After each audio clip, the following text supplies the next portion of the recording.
Harry, you have the public hearing notice, okay? I do have it, yep. I won't worry about it then. Michelle sent it over, or you sent it over. Okay. Good evening, everyone. I'd like to call to order the planning board meeting for October 4th, 2022. My name is Carrie Marnick. I'm chair of the planning board. Before we get started this evening, I'd like to read a few announcements. This open meeting of the planning board is being conducted remotely pursuant to Chapter 22 of the Acts of 2022, an act relative to extending certain COVID-19 measures adopted during the state of emergency signed into law on July 16, 2022.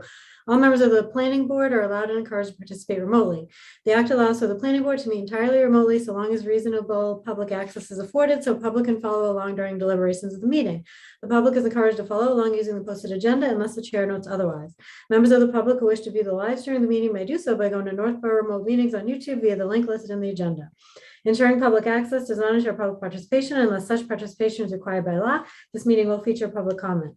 I'd like to confirm now that persons anticipated on the agenda are remotely present and can be heard. Members, and I call your name, please state in the affirmative. Bill Pierce? Here. Amy Protsky? Here. Willie Milton? Here. Anthony Zeiton? Here. And staff, and I call your name, please respond in the affirmative. Fred Litchfield? Here. Lori Connors? Here. Ground rules for the meeting. For presenters and applicants on the agenda, the chair will invite each speaker or applicant on the agenda by name to make a presentation and speak to your application. Participants will provide their full name and hold until their name is called. Each speaker will be asked to mute their phone or computer when not speaking and to speak clearly in a way that helps generate accurate meeting minutes. Those responding will be asked to wait until the floor is yielded to them by the chair. Speakers who wish to respond to the comments of others do so through the chair, taking care to identify themselves. Each vote taken by the board or committee will be conducted by roll call vote. For public comment by phone, dial *9 to raise your hand and wait to be recognized by the chair.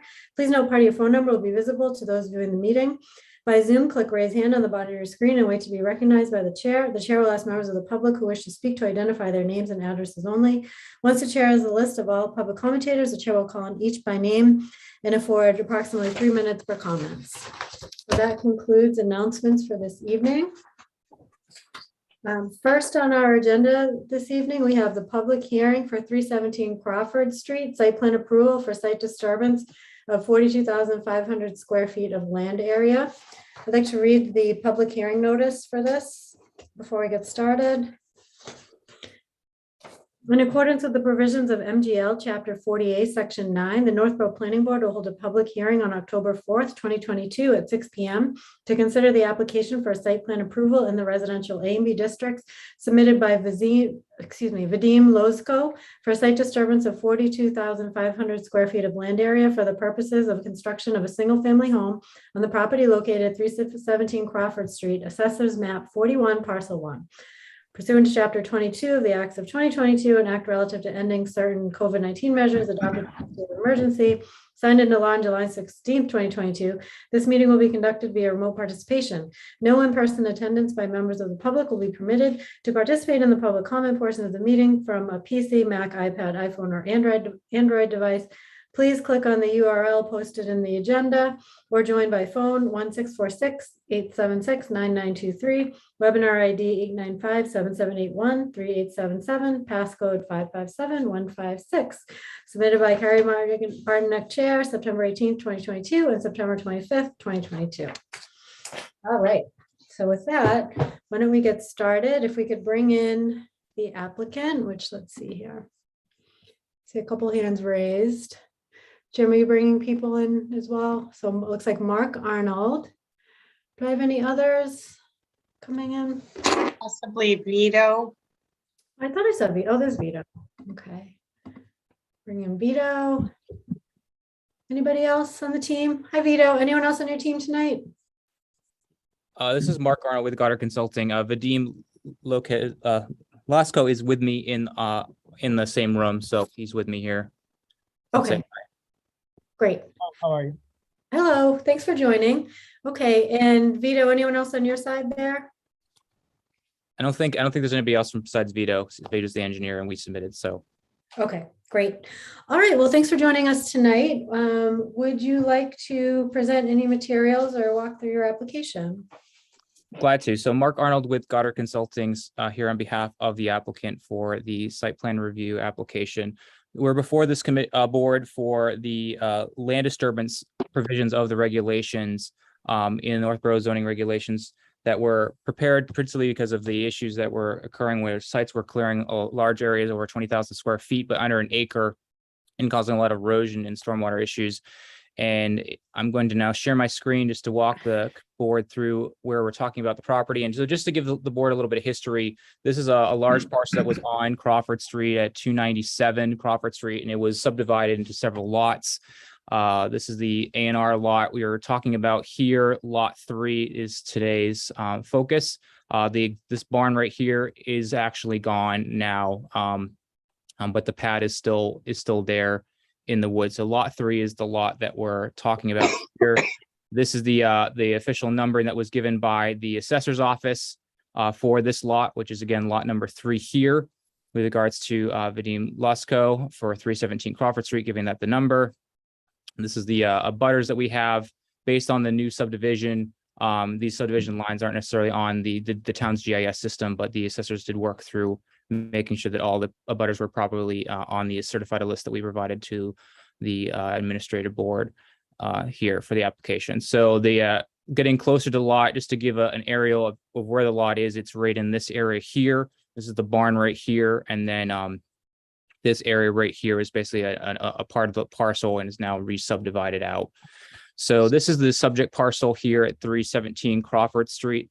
So we submitted this plan and we prepared this plan principally looking at the section of 7-9-10, particularly section 5, which is the question of protecting the site during construction through adequate erosion and sedimentation controls. And that was the principal performance issues of this section of the zoning regulations, principally focused on the fact that we're dealing with land disturbance and clearing. The question of will that disturbance and that work be maintained and controlled during construction, so that way there's no sediment issues or runoff issues during construction onto abutter properties and also onto the town right of way. So with that in mind, we've prepared an erosion control plan that has multi-phase erosion control measures, temporary measures that are in place during certain construction phases to deal with runoff. So that way during construction, sedimentation and erosion is protected and prevented from going onto Crawford Street, while allowing the construction to continue. So regardless of if there was a single family house and a driveway proposed here, we would still have to do these measures just to ensure that we control this site from erosion sedimentation control, again, during construction, which is what the zoning regulations actually talks through in a key way. And so it talks about a few things. One is temporary and permanent diversions in the sense of trying to capture water and direct it where it can be either directed away, so it's where it's clean, direct clean water away to keep the site protected, or to capture sediment water and treat it so that way it's clean and prevented from being being cloudy and having turbidity when it leaves the property. And so in this situation here, we have a limit of work on the upper portion of the lot to protect the upland forest that's above the lot. So no clearing, no disturbance of trees is occurring above the limit of work. That's an orange construction fence up top to prevent any equipment from navigating beyond the limit of work. And then once you get down below the site, we have erosion controls that come down around the south perimeter. We also have a line that comes in along the slope. Once these slopes get graded out to help break up the slope, this rear slope, once it gets graded out, we have erosion controls placed at the bottom of that to capture sedimentation, prevent it from traveling throughout the site. And then when this driveway is gravel, we have gravel water bars to shoot water off to the side into these temporary sediment traps. We have a detail on that on the second sheet of the plan that shows how that's going to be captured. And then we have your standard construction entrance with your deep stone to trap sediment as it's being tracked or as it washes down here. And so these measures, again, are all designed to be measures that are during construction to protect the area, protect the butters, protect the town roads during construction, and to provide adequate erosion and sedimentation controls. So we've submitted several small waivers to the board. One is the locus map on the site plan wasn't to scale, but I think the information we did submit provides the board enough information to show where the site is and how it works with the proximity to everything. We don't have any endangered species habitat or anything else that is in the area. There's no wetlands on the property. We have erosion control measures to control erosion during disturbance and phasing that out. We've got construction entrance to protect the entrance from any erosion during construction, along with proposing to have monitoring of the site during construction. The rest of the waivers I could walk through if that's necessary, but at this point, I think I'd let the board ask any questions. Great. Okay, board members, at this time, do you have any questions on what's been presented? So this is just a temporary management of erosion control prior to any type of construction to grade the land, but the amount of land being graded is greater than the 20,000 square feet, correct? So yeah, there is more than 20,000 square feet of disturbance, and the measures that we have here are focused specifically on section 5 of chapter 7-9, which talks about protecting the site during construction through adequate erosion and sedimentation control.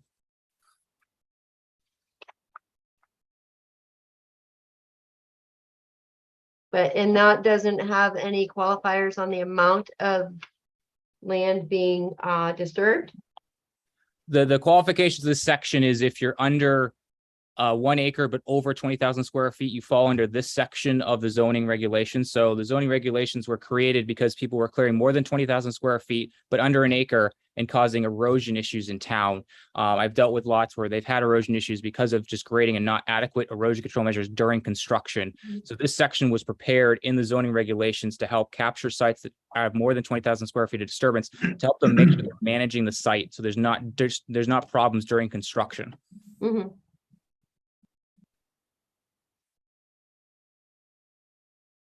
Okay, other questions? So you are not submitting a stormwater management plan?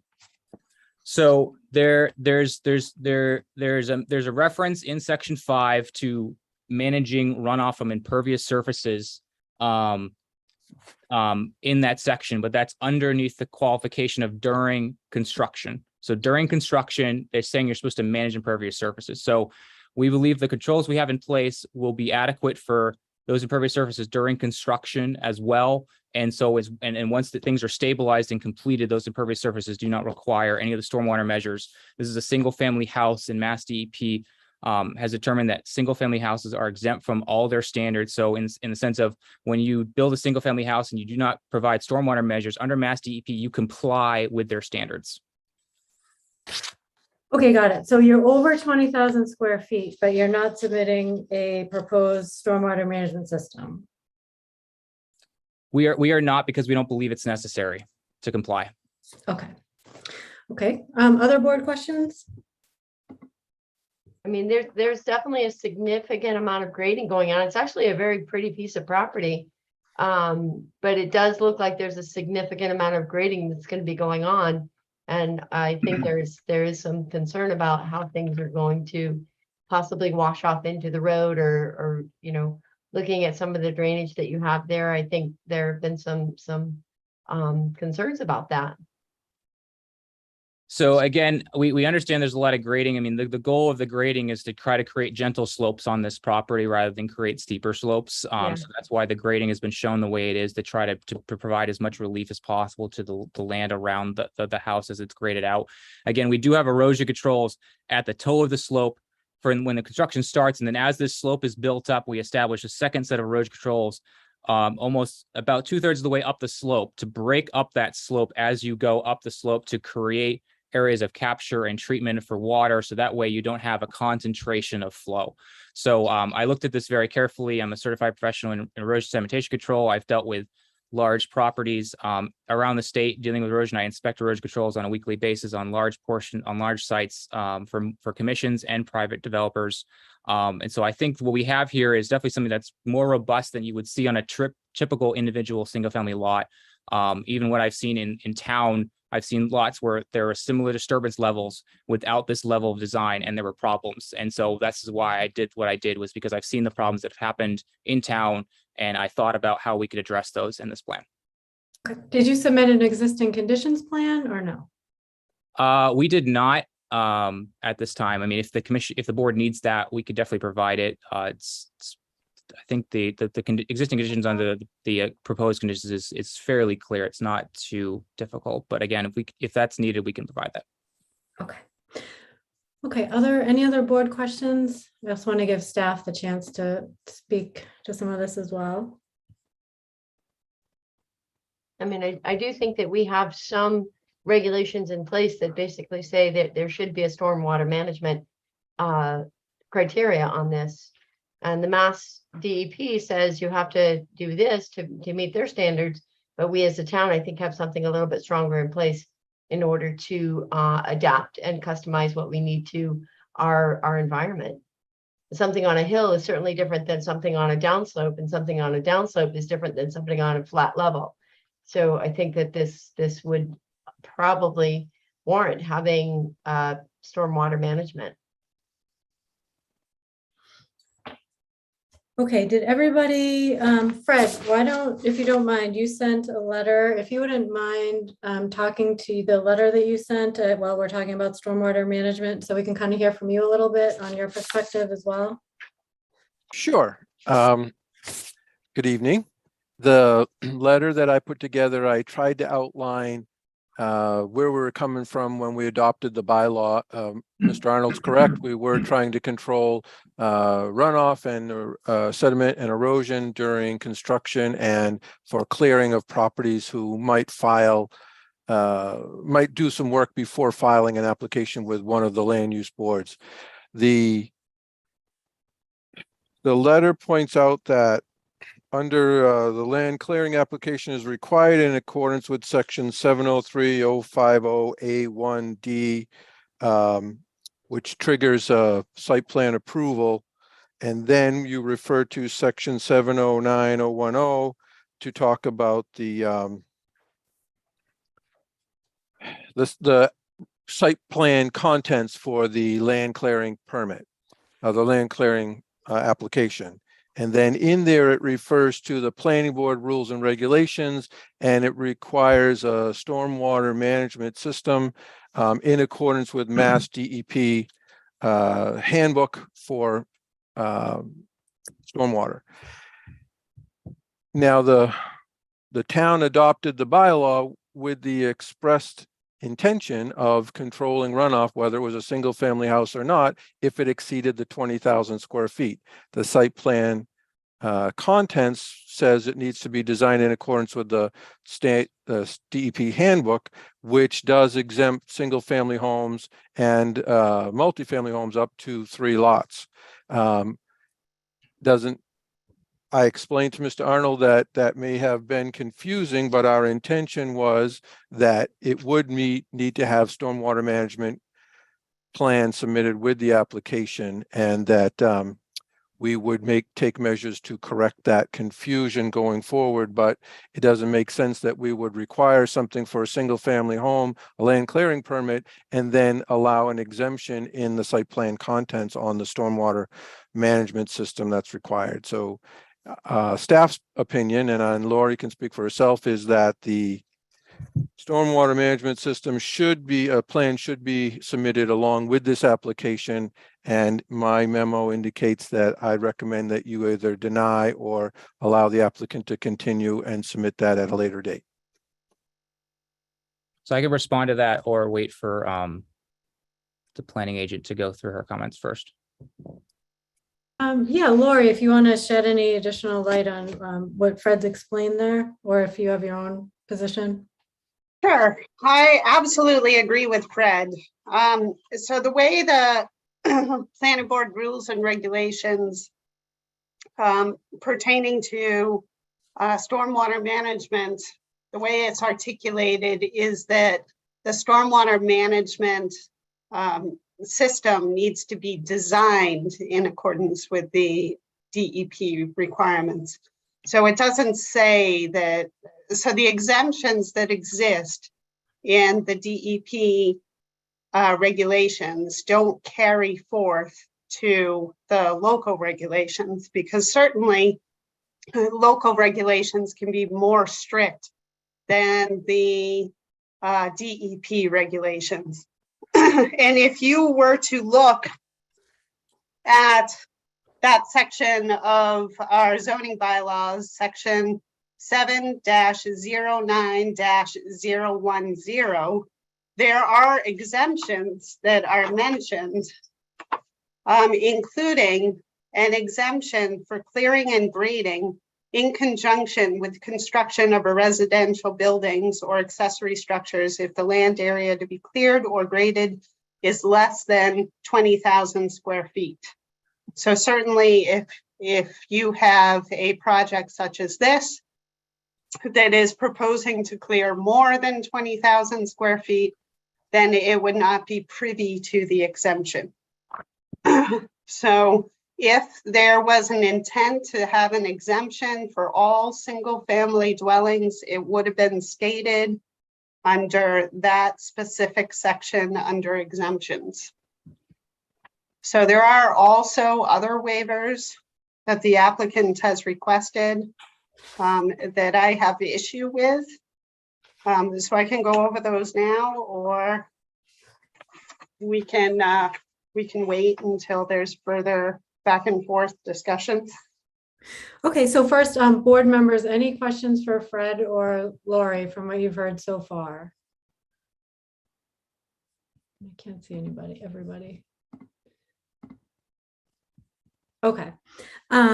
So Lori, you've also submitted well, actually, I'm sorry, Mark, you wanted to respond to that, so I'll give you that opportunity as well. Thank you so much. So members of the board, so the zoning regulations that Fred brings up, particularly subsection 7 of the planning rules and regulations 7.2-C in his letter, it states that, again, proposed stormwater system, which shall be designed in accordance with Mass DEP Stormwater Standard Handbook, technical book, as most recently amended, whether or not proposed work falls within the jurisdiction of the Wetlands Protection Act. So that's what it says. So in that section, there is no reference in that section that the exemptions that Mass DEP has put in place are null and void. And further on, and there's nowhere in the land clearing section or in the site in the zoning regulations that say that DEP's regulations are all applicable except those exemptions. And therefore, I mean, when you look at the regulations, particularly in the zoning regulations, there is no standard in the zoning regulations about stormwater in the sense of storm design, size of storms, size of systems, changes in volume or peak flow rates. There's nothing in there that's different than what Mass DEP already has. They just says, follow Mass DEP. When I go to Mass DEP, if I follow Mass DEP under a single family house, I don't do anything. And that is in compliance with the Mass DEP stormwater standards. And so there's nothing there that says anything specifically about that exemption being mentioned. In addition, I mean, although there's a reference to an exemption for under 20,000 square feet, but that makes sense. Any project under 20,000 square feet in the town of Northborough that's just doing clearing and grading is exempt from this section. And it's an obvious section because that's the applicable. If you're to be applicable to the section, you have to clear more than 20,000 square feet. So the exemption for under 20,000 square feet for residential, it's just a automatic, obvious conclusion. So saying that because you're over it, now you have to follow DEP stormwater standards, except the exemption doesn't exist when there's nowhere in the regulations that says anywhere that exemption is removed. There's not even a reference in the zoning regulations about the exemption being removed for up to 3 to 4 residential houses built together. Mass DEP says that those are even up to maximum extent practicable. It doesn't even, it says that it's a caveat. It's not necessarily an exemption, but it's a caveat in saying you do maximum extent practical for up to 3 to 4 houses. So that's why DEP has that exemption. And so I think if the board looks at the regulations, particularly looking for the question of where does it say that the exemption that Mass DEP has put in place for their standards is null and void, it's not there. And so from our perspective, that the land clearing section is focused on protecting the site during construction. That was the purpose of these regulations. And although it may not have been contemplated about this unique situation, we've worked hard to not clear more than an acre of land. Rather than disturb more of the site, we've decided to try to minimize that where we can, but also provide gentle slopes and provide this board. We could possibly have spent more money and reduced our work area and not gone before anybody, but instead we're trying to work with the town, with the board to provide something there. And if there's measures that the board feels that we need to implement in small ways, we definitely think we can look into those things. But we just want to make sure that we have something that can be reasonably achieved here, particularly because we don't feel that there is a standard of completely complying with Mass DEP when there's nothing in the regulations that say that the exemption that Mass DEP has issued is null and void, and there's nothing else also that has an additional measure beyond what Mass DEP says. There's nothing that, again, that says that you need to design for a certain storm or rate. It's just says follow Mass DEP. And when I follow Mass DEP, I have an exemption for single family houses. Okay, thanks for walking through that. For board members, does everybody have a copy of the rules and regs, or see where Fred has outlined the section he's pointing to in the rules and regs? Yeah. Okay. All right, so you can see in the rules and regs where that is. It looks like number 17 is that particular one. And I think some of these and if you do have this handy, I think some of the waivers apply to other components of the requirement. So why don't we at this point take a look at the full list of waivers. I think some may not apply any longer based on a revision. So why don't we spend some time just going through the full list of waivers and just get a sense of where we are for that. So I have the planning director's questions, comments, and recommendations. Does the applicant have a copy of that as well? Yes, I do. Thank you. Okay, great. And board members, I assume you guys have copies. So why don't we start with the first waiver request, which looks like ownership of abutting land. So if everybody also has their rules and regs available, you can kind of follow along where we're going here. And feel free to stop me if you have questions. So we have to determine, I guess, one, if we're agreeable to the grant of this waiver. Any particular reason that you want to speak to why you would request this waiver? Mainly because it required additional changes to the plan when we already had information from the assessor's office, from the A&R, which we provided in the application, showing that the lots were recently subdivided and who actually owns the abutting land around us, particularly those to the sides. So we did provide this plan as well, showing those parcels there, and then the assessor's office providing the abutters list. So that's kind of, I mean, again, it could be added to the plan if that's a necessary thing, but we thought it was a reasonable waiver in the sense of adding more information to the plan that we didn't think was helpful to help the board review. Okay, but if I were in a butter and I wanted to attend the hearing and figure out where I'm located, am I able to readily find where my property is on this plan, or not necessarily? I think based on the information submitted, I think it can be determined. And if there was an abutter here that had a question about where they lived, I could definitely point that out to them. Okay. Okay, the also the next part of that is the section 7.2C4, a north arrow and locus map at a scale of 1=100, showing the entire project and location and the use of any building thereon within 300 feet of the project boundary. So the erosion control plan has a locus map that's not to scale. Any comment on this one? So this was, again, we have the A&R plan that shows the locus of the property in regards to everything. And we did submit that showing a good locus, and helps the board see that. We provided the ortho also of the original A&R, just help the board understand the locality of the parcel itself. So we felt that that was enough information to help the board see the locus of the site and how it respects the land around it.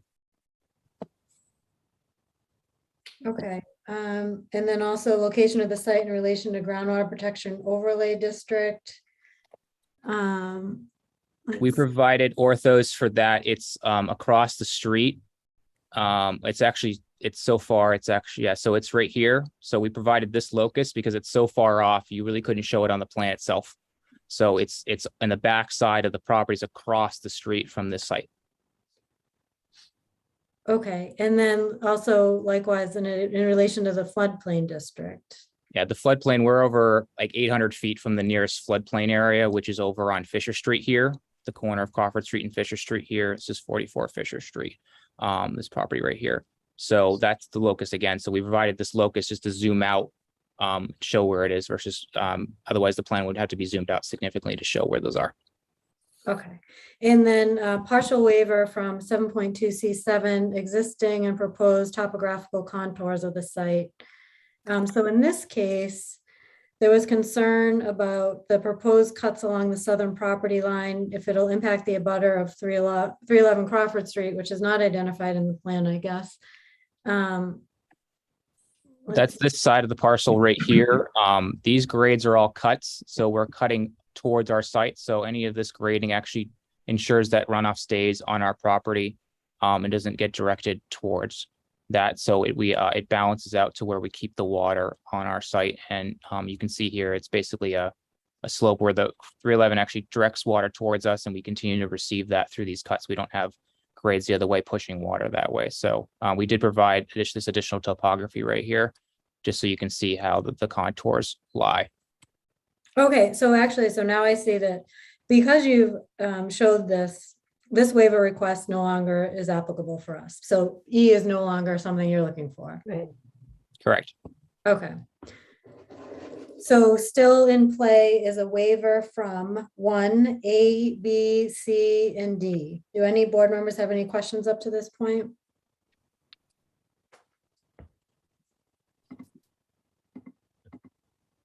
Okay.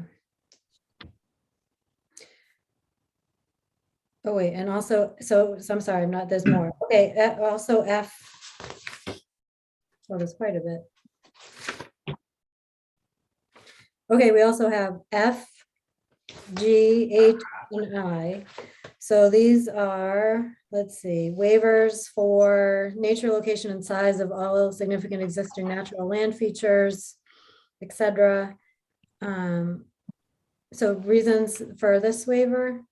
So this is a wooded lot. To survey all the trees over 10 inches would be a massive amount of effort to show that the fact is that the site is forested in an upland forest area. So that's why we're asking for the waiver, because we feel like that information isn't, usually that information is provided for more unique circumstances when there's unique grading happening around specific trees or along areas that are more sensitive. Okay, but you plan to, so the note here is that you plan to clear cut all existing vegetation and regrade within the limit of work. Correct. So, okay. So you don't think you need to show the trees over 10 inches in diameter, because I didn't follow that. So, I mean, one is to do a survey of the existing trees on the whole site would be a massive amount of information that we really don't think is helpful in looking at what's being proposed here. We are trying to, again, as I noted before, we're trying to stay under 1 acre here to minimize disturbance. And that was a deliberate attempt by the team. And so that information, we do have the stone walls, we do have the topography.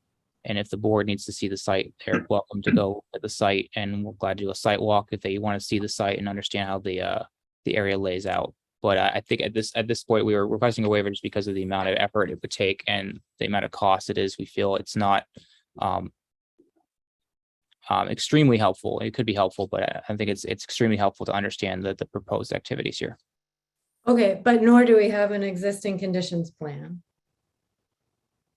Is that correct? Just correct. You don't have an existing plan, but again, the existing conditions is, I think, is pretty clear underneath the proposed conditions here. Cornerstone does a pretty good job, I think, at showing those conditions, the grading, that's the existing grades.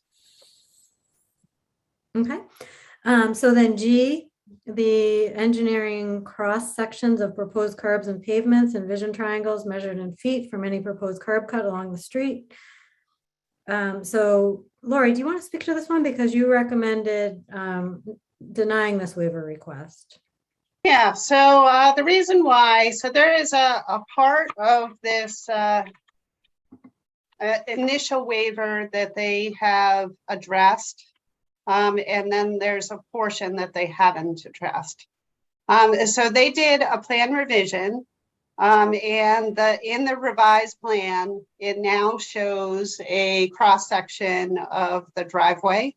So we can now see that they're proposing 3 inches of bituminous pavement over a 12-inch fossil gravel base. So that's great.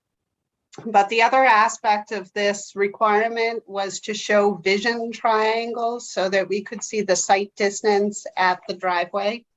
And they haven't supplied that. Okay. And I do think that given the very steep slope of the driveway, it's approximately 14%, although it does vary. It would be prudent to have the sight distance information. Okay, and so for the applicant, is there any reason you don't want to submit this?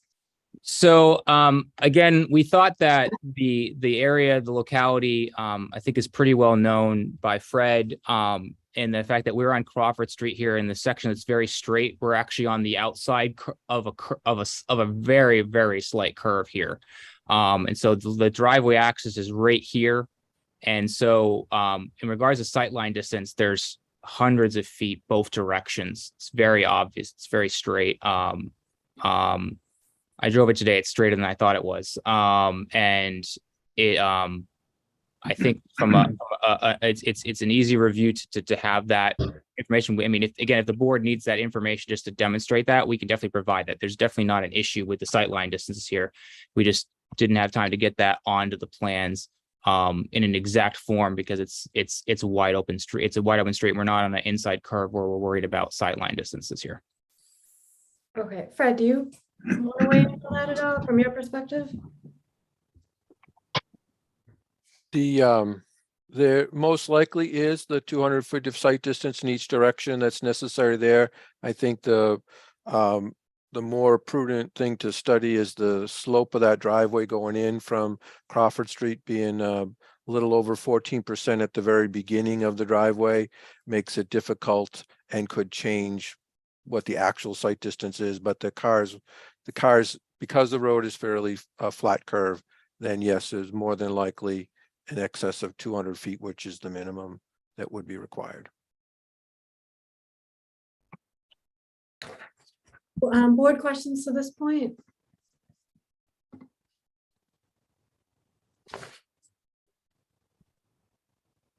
Okay, let's see. So partial waiver, provisions for proposed electric, telephone, gas, and cable television. Just a comment of recommending the planning board requires electric, telephone, and cable television lines to be installed below ground. I guess that would be in the event of an approval. Any reasons for this waiver? So we do have the underground electrical shown on the plan here, and I thought that the underground electrical was supposed to mean all communications. So cable, everything comes in this line right here off the pole, like they Okay. do. So yeah. So you no longer need this waiver. This could then be a condition. I think it can be a condition because that's our intention is to have all the conduit run the same location. Right? We don't want to have more than one run from that pole. Okay, so now we have I. So this is where we get into the stormwater management system. And obviously there's a comment here and we talked a little bit about it already. So you, I guess the bottom line here is that it's the proposed by failing to address stormwater impacts, the proposed development creates a danger to resident health and safety and doesn't meet the decision criteria for approval specified in section 703-050 C2B1. And then also, of course, the rules and regs in general. So you have expressed your opinion on this. So you don't feel you need to supply it. Is there anything else you would add to that? Or do you have a willingness to supply it? I think, I mean, again, if there's a concern, particularly about just, for example, the driveway being steeper, we could look into shallowing that up if we can a little bit to try to make that a little softer. We can definitely look at that. If there's a desire for us to try to mitigate some of the stormwater runoff at the entrance of the driveway, again, I think we can look at that at some level of reasonableness. I mean, I did talk to Fred about trying to see if we could do at least the 1 inch rainstorm and do that for all the impervious surfaces as be a potential option for the property. And since the first inch of rain is usually the first flush, it happens the most often, try to at least get that recharge and try to direct water off to more of a vegetated area I think that's something we're amendable to. The thing is, there was no necessary guidelines on, again, in the regulations here, as it says, again, it says to fall designed in accordance with. And so, again, I think if the board has a concern, and I'd also like just to have, if the comment on particularly the danger to health and safety, if that could be elaborated to, that might help us also address the concerns. Lori, is there anything that you that stood out to you? So that's obviously, we're now in site plan criteria, which has nothing to do with DEP. Anything that stood out to you as? Sure. Mhm. So my major concern is a driveway with a 14% slope. Means that during a major storm event, all of the stormwater flow is gonna pretty much go off the driveway into Crawford Street. So it's gonna create a slip hazard. And I'm also concerned about other areas because the way the project is graded is that even in locations that are beyond the driveway location, the stormwater is projected to flow into Crawford Street. I'm just concerned about the slip hazard during storm events. And also the fire department typically doesn't like driveway slopes of 14%. They're gonna have a difficult time getting their fire apparatus up there. So those two reasons are why I'm concerned about public health and safety. Okay, is that helpful for you to know, Mark? That was, and Fred's got a comment, so let Fred just go, and then I can just elaborate a little bit there. Fred, did you have something? I do. I actually spoke to the fire chief today, and he indicated to me that he wanted you to be aware that the fire department cannot service a driveway in excess of 14%. Their vehicles will bottom out. They won't be able to get them up the driveway, and they will need to run up the driveway with hoses as opposed to bringing the truck up the driveway at that grade. And that grade goes consistently right down to Crawford Street to the gutter. It starts a little bit out over 14%, and it gets less as you get up towards the part closest to the garage. It seems like we typically have a maximum grade of 10% for a common driveway, and although we have other driveways in town that are steeper than this, but this one is pretty exceptionally steep. Okay, Mark, did you want to speak to that? No, Fred, that was very helpful. So I guess in the clarification, Fred, we can definitely look at trying to get the driveway down below 14%. And I understand the concern, and we do not want to put the fire department in an area where they feel uncomfortable and unsafe to be able to do what they provide to our communities. So we can definitely look at that. And again, if as we've discussed, there may be some other abilities for us to update the plans to provide relevant information to the board. So that way we have everything shown on the plan. So we can definitely look at that. With regards to the slip hazard, again, I mean, if there was a concern about particularly flow off of the pavement onto Crawford Street, we did as a team think about whether or not we could possibly do a trench drain across the lower end of the driveway and diverts the water into a small little area to capture and filter and infiltrate some water off the road, just to provide treatment and direct it off into a vegetated area. This area does have some low-lying areas that can just allow water to infiltrate and percolate into the ground. And if that was has a concern, we could definitely provide some level of management there.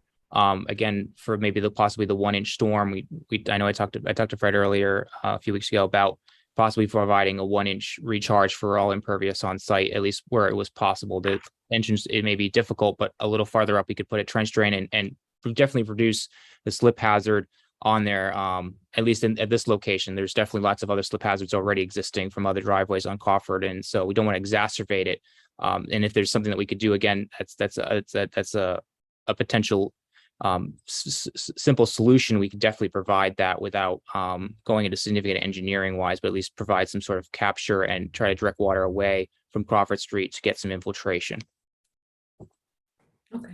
Ideally, the town would prefer a low spot in the driveway prior to entrance onto Crawford Street. But given the grading here, I'm not sure that that's practical or feasible, but something to alleviate that water coming out onto Crawford Street from the driveway would be beneficial. There's also a section towards the southerly end of the frontage on Crawford Street that sheet flows out onto the right of way as well at the lower corner there, just below the septic system, out towards Crawford Street. That area kind of just grades right towards the street and also can send water over. So there are other things that could be done maybe to control it. I just think that a stormwater management plan might address all of that. Okay. Let's see. So also a waiver for the lighting plan and photometric plan. Any particular reason for this one? It's just, we're not planning on having any posts or so. Everything, any lights that we're going to have are going to be mounted on the house. Probably just your typical front lights for your front wall, your front porch, and a rear light at your patio. That's about it. So nothing fancy or special that we feel is going to cause a nuisance to the neighborhood, as the house is essentially located on the lot. Okay. Also a waiver from the landscaping plan showing existing and proposed landscape features.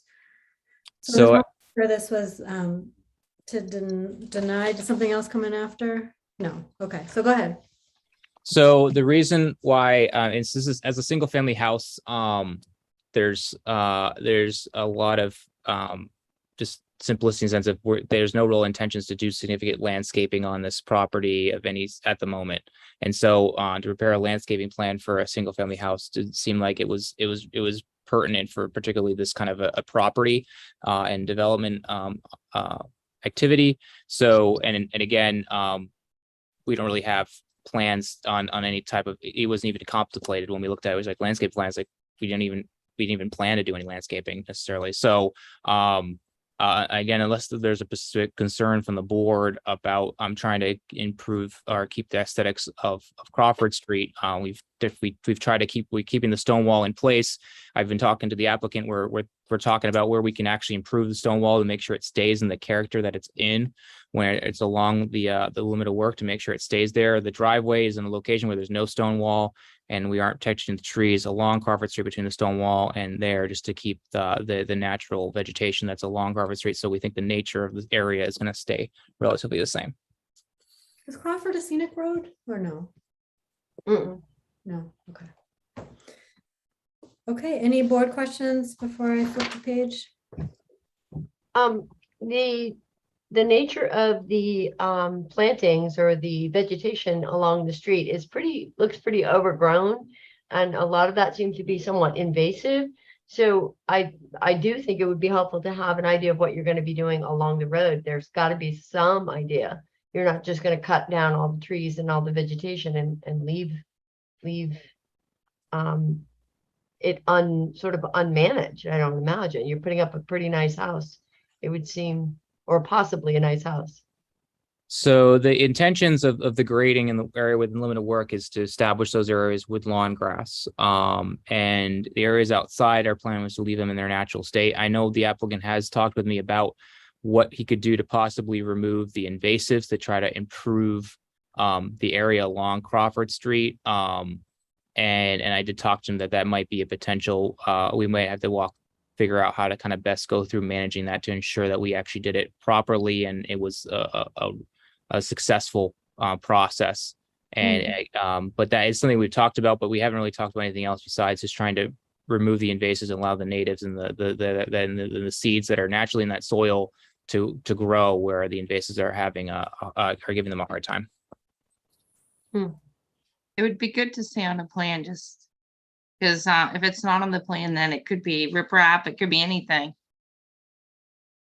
Fred, did you have something? I can't tell. Okay. I did. Well, it can't be riprap if they're not showing riprap on the plan, but the slope in the back of the house is shown as a 2-to-1 grade, and some kind of landscaping, some kind of treatment of that slope may be appropriate to be shown on the plan, because it's going to be difficult. If it's the way it's left, I'm guessing it's just going to be loam and seed, but at the slope it's going to be very difficult to mow. So some kind of ground cover that's not requiring mowing might be appropriate, in which case the landscaping plan could outline that. So, I mean, the applicant might just mulch the slope where needed. I mean, I've seen slopes that are steeper than that are vegetated for like stormwater basins, and they can be mowed, or just basically you use a weed whacker to grow. I mean, I think most likely it's going to be kind of more of a longer herbaceous vegetation slope. It could also be like wildflowers and other things, depending on if those are introduced as part of the CMX. But I think our plan is, again, to have that be grass. I mean, I don't think the mowing is going to be as intensive as the areas that are going to be flat lawn. Any questions on that? Oh, Lori, I see you there. Yep. In my experience, mulch on a 2-to-1 slope runs off. Mhm. Yeah, Okay. Oh, Bill, sorry. And I That's can't okay. look at everybody, so sorry about that. That's okay. Yeah, with all the trees that are being removed, I think a landscaping plan, of some type makes sense.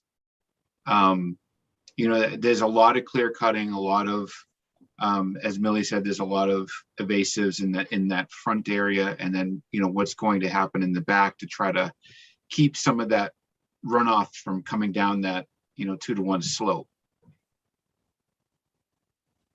So just so that this waiver request is under the site plan review lists when you file stuff, and so this isn't really a section that's even contemplated in the land disturbance section. So in the sense of this could be a large lot, and they clear 20,000 square feet in the middle of the woods, and they might just be stabilizing it. And so that's kind of why we treated this in the same way, as if we didn't really have a landscaping plan in there. We could do junipers along the back slope as well. The applicant just suggested that he might do that. If that's a concern, again, we could definitely talk about that being a condition of approval, but that there be juniper plantings along the back slope to help stabilize the area. But I think that the purpose of the waiver was mainly because it's under a typical site plan review. When you file a site plan review, you usually expect all this information, because there's a lot of other details, waivers and special requests happening. In this situation here, we're just here for the land disturbance section of the regulations that says you have to file site plan review, because that's the way you get to the land disturbance section. Mhm. Okay. The next waiver here is the frontage identified on the site plan is incorrect. So some of this has been partially addressed. The frontage has been corrected, but the reduced frontage lot block still remains on the plan. So is this something that'll be fixed, or? Yeah, that's something that we could fix. My apologies. I thought we had corrected it, but I'm guessing that it's a copy and paste error by the engineer that I should have caught. So my apologies for that, but that's not the case. Okay, no worries. Let's see. And alrighty. Okay, so the next is a waiver for, so there's an updated, let's see, the pavement cross-section was provided, but the drainage system design and drainage calculations were not submitted. And that's the same relevancy to the previous stormwater comment. Basically, there's nothing new in this section that is an additional information or a different request for information or requirements besides what was previously discussed under the fact that Mass DEP has single family houses exempt. Okay, and Fred, just to clarify, is this something that you do think needs to be submitted? I do. Okay. And in an effort to make it more clear for the future, the town planner and I expect to be before you very soon with an amendment to the planning board rules and regulations to remove that exemption from the section requiring design in accordance with the Mass DEP handbook. Okay. All right, but based on what we have today, this is here nor there, you think we need the drainage system design and calculations? I do. Okay. Let's see. So the next one, the erosion control plan should be modified to include detailed proposed gravel, water, bar, and sediment trap, and location of proposed soil stockpiles. So we do have the water bar and sediment traps are now provided, but they don't have dimensions, and soil and stockpile locations are not depicted. Is there a plan to follow up on that one, or? We could definitely do that if needed. I mean, from a soil stockpiling standpoint, this is a cut, fill, probably balanced site. So we're not expecting to have a lot of soil stockpiled on this site. It's going to be as the lot is leveled out and brought down in sections and filled in sections, the material is just going to be brought there and immediately graded. It's not going to be just stockpiled and left to sit. And then once those areas are graded, the loam is going to immediately be spread. So there may be some small sections of loam that get left. We could put those as stockpiles in the back of the house lot where they're going to have the least issue from erosion standpoint if that board needs that. But from a practical construction standpoint, we don't expect there to be a lot of stockpiles, if any, on the site, just because of the way the lot has to be worked to actually make everything work the way it's on the plan. Okay, and then finally, it looks like the erosion control plan should be modified to include information about how the trees outside limit of work shall be protected from construction activities. Oh, I'm sorry, these aren't waivers, by the way. These are just comments. Sorry about that. So that was partially addressed. And then there's a recommendation to specify measures to be used for protection of trees. So any objection to something like that? I mean, we did explicitly put up the orange construction fence around the top part of the site, principally because we're trying to ensure that it's clear that this is the limit of work, this is the limit of clearing. That's trees and vegetation outside that area are protected. So we, instead of usually just doing erosion controls along the bottom of your site and not doing anything up top, we actually have the plans calling out orange construction fence along the limit of work. So that way we have a clear protection zone for vegetation outside a limit of work. Okay, got it. All right, after going through the comments and various waiver requests, any comments or questions from board members to start? I mean, I still have some concerns with the amount of trees that are going to be removed in order to clear this, and not having something to measure water and drainage and erosion control. I think that in some ways, because of the way this property is, it being such an incline, it probably does warrant having a bit more robust water management than a flat piece of property. Mm-hmm. Are there comments on that or other comments? Yeah, I agree with Millie. I think with all the tree clearing, you know, there has to be some type of plan to show what's going to be done to mitigate, right? You know, I've lived in a house where there was a 30-foot hill behind me and then 6 feet of backyard, and my basement would always fill. So, you know, having something there to show us what the intent is.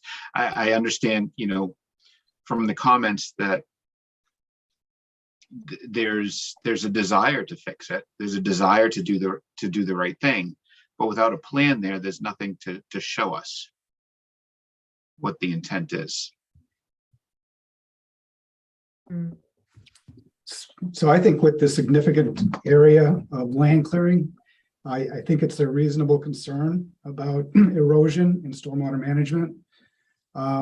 There's some things on here that I'm not as concerned about, like the tree diameter study. The line of sight from the driveway seems reasonable. But I do think, just given the nature and size and scope and the grade of that property and where it sits, I would have some concern about the stormwater management and erosion on this property. Okay, Amy, any thoughts from you? Yep, I agree. I think there needs to be the stormwater management plan, the design, calculations. I'd still like to see the line of sight.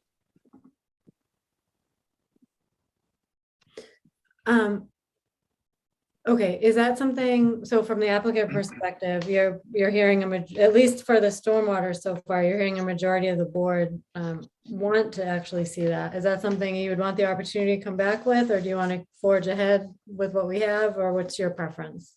I guess the question is, I heard a lot of comments, but there wasn't, I mean, except for the last one, there wasn't necessarily a standard. Again, I mean, we're definitely amendable to provide some level of management here if that's what the board wants us to do. Again, I did mention trying to do at least the 1 inch of capture and infiltration on the site for the impervious surface. I think that's an achievable measure on the site. It does require definitely more effort and cost by the applicant to put those measures in place with the trench drain and everything else.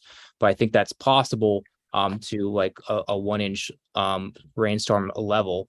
And I think that provides definitely some control, particularly for those first flush storms. And if the board is amendable to that, I think we could definitely work towards that. And if the board wants to see the sightline distance, we could definitely provide you that information so that the board has everything on the plan.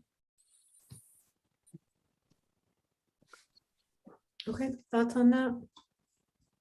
I'd like to see the full stormwater management plan design and calcs that our bylaws are calling for. I think it's going down a slippery slope if we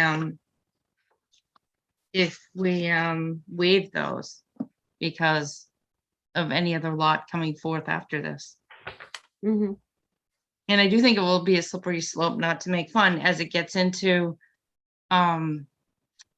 Crawford Street, even with the drainage near the side of the driveway. What happens in the winter when you push your snow there? There was a lot of road freezing this winter. I think we also have to be concerned about not only the grade of the driveway, but the fire trucks and, municipal services being able to access it if it is slippery at all. Mhm.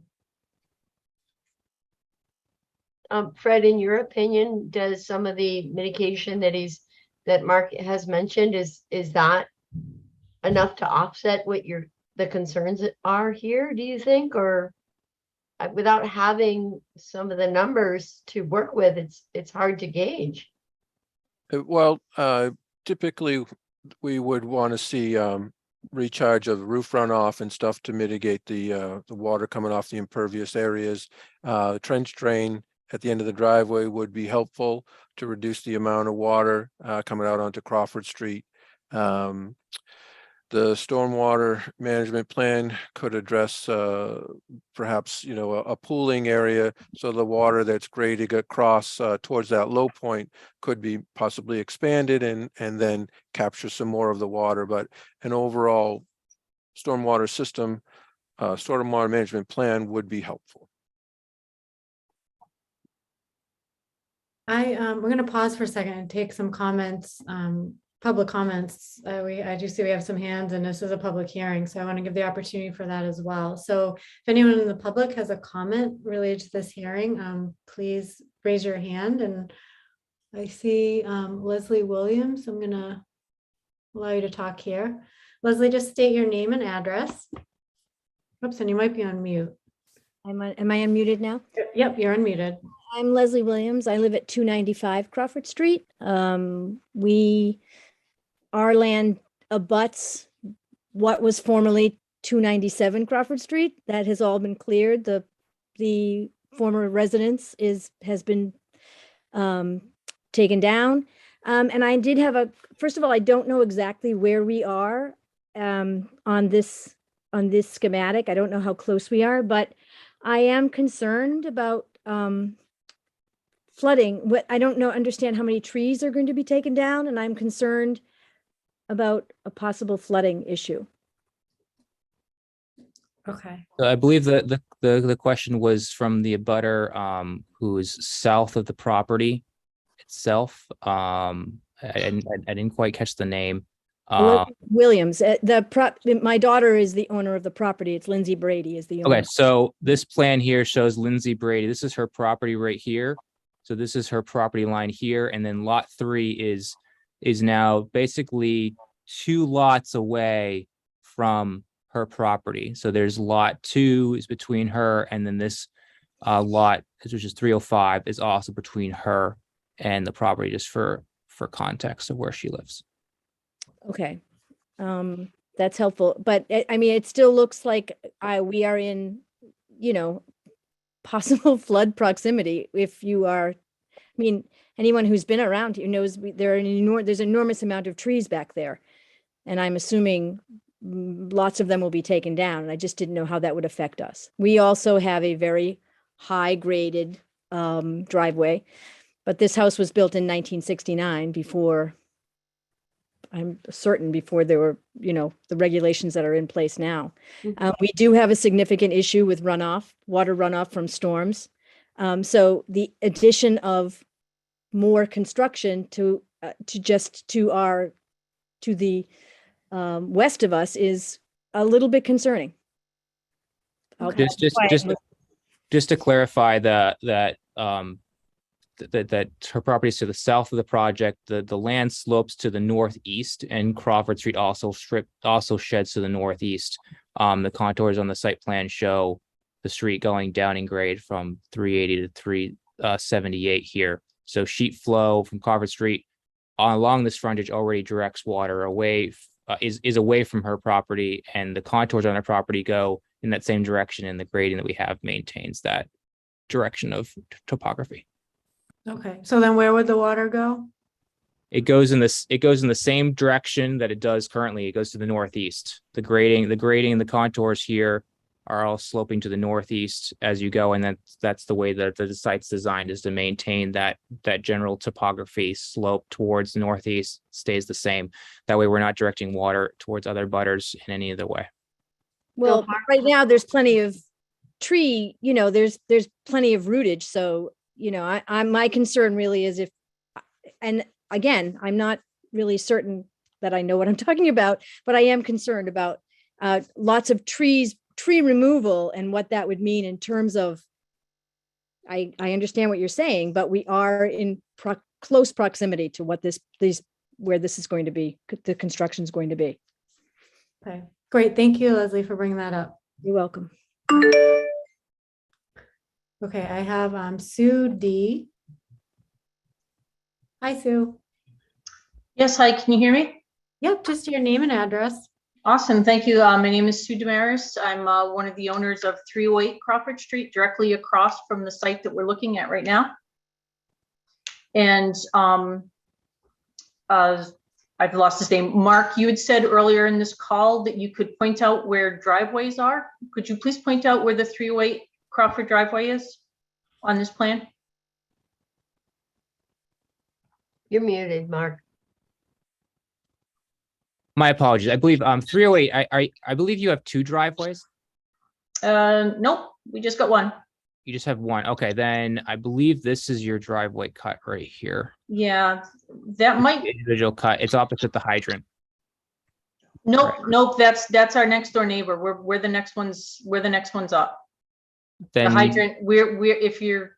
Then you must be to the south, because I know the next homeowner has 2 driveway cuts. This is one driveway cut, and then the other driveway cut for them is over here. This is like a barn access to their barn, and then their next driveway cut's over here for them. I disagree with your assessment. I know where the fire hydrant is, and if we're standing at Crawford Street with the fire hydrant is on the left of our driveway. I think our driveway is probably right around between the D and Crawford in the Essen Street. So that's my guess of where our driveway is. And then our next door neighbor it must be this one then. It's very, very wide. It's it's Yeah. not a double driveway, but it's very wide. Yeah, this is a pretty wide driveway still. Right, that's probably us. It's Okay. part driveway and part gravel. Okay, so that's where my home is situated. I am, as this previous caller also said, I'm very concerned about the water flow. Even as things are currently, we get a lot of water coming down our driveway, enough that it washes out our, it's washing out our landscaping along the driveway. even as is. I have a lot of concerns about additional amounts of water coming down because it's could flow like directly down onto our property, which we are very distinctly downhill from this property. And I don't know if you want to speak to that. My other concern is about the amount of trees that you're talking of taking out. I've heard you use the word clear cutting.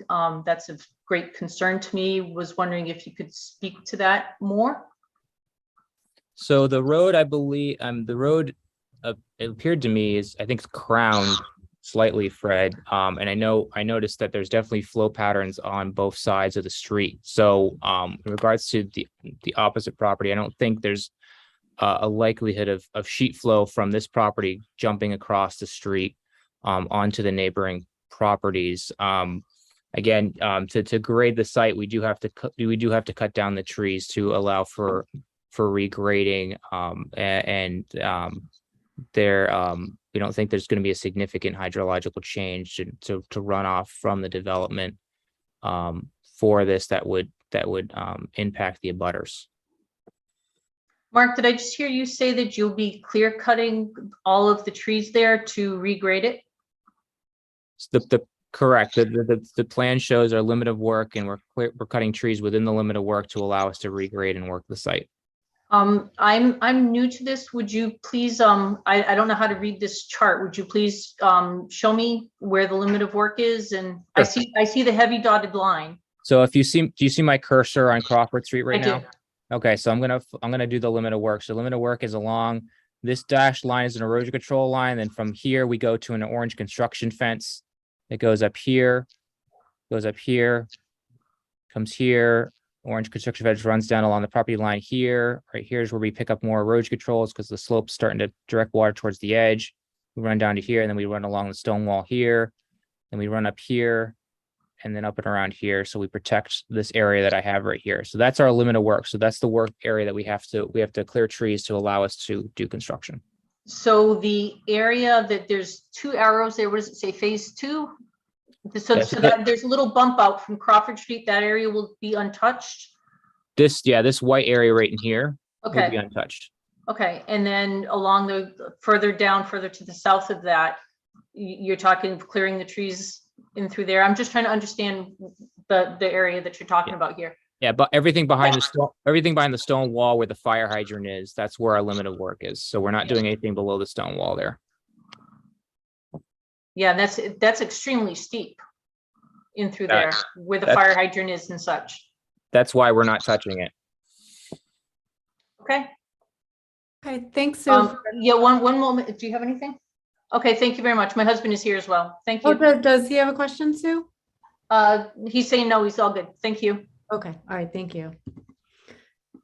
Okay, any other comments from, let's see, I'm gonna lower your hand. Any other attendees in the audience who would like to comment? Okay, I don't see any. Board members, Amy, I see you have something. Yeah, is there any way to scientifically demonstrate what the change may or not be due to all the tree removal and the significant slope, or is that part of the stormwater management plan? Like you say there isn't going to be like a hydrological change, but is there any way to quantify that?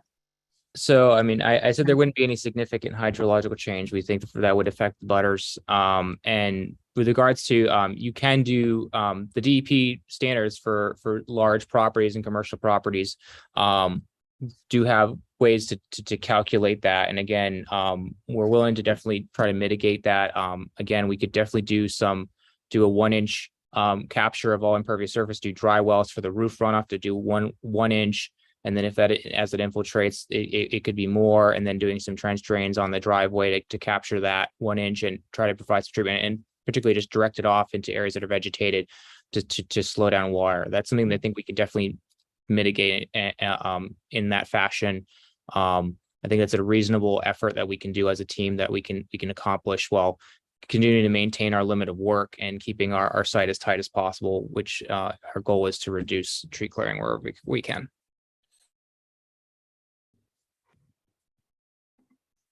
Other questions or comments from the board? Yeah, I have a couple questions. Can you show me that groundwater map again up by Fisher Street? It's wetlands, I believe. So this is the original A&R property that was subdivided. So this is Fisher Street right here and Crawford Street right here. So this is Brook is blanking the name. I should know the name of this brook, but this is a major brook right here. It goes underneath Crawford Street, then goes through 44 Fisher Street before it goes under Fisher Street down here. And there's more wetlands back here, all behind these lots that are way in the back here, off of on the other side of Crawford Street or off of Foxwood Lane.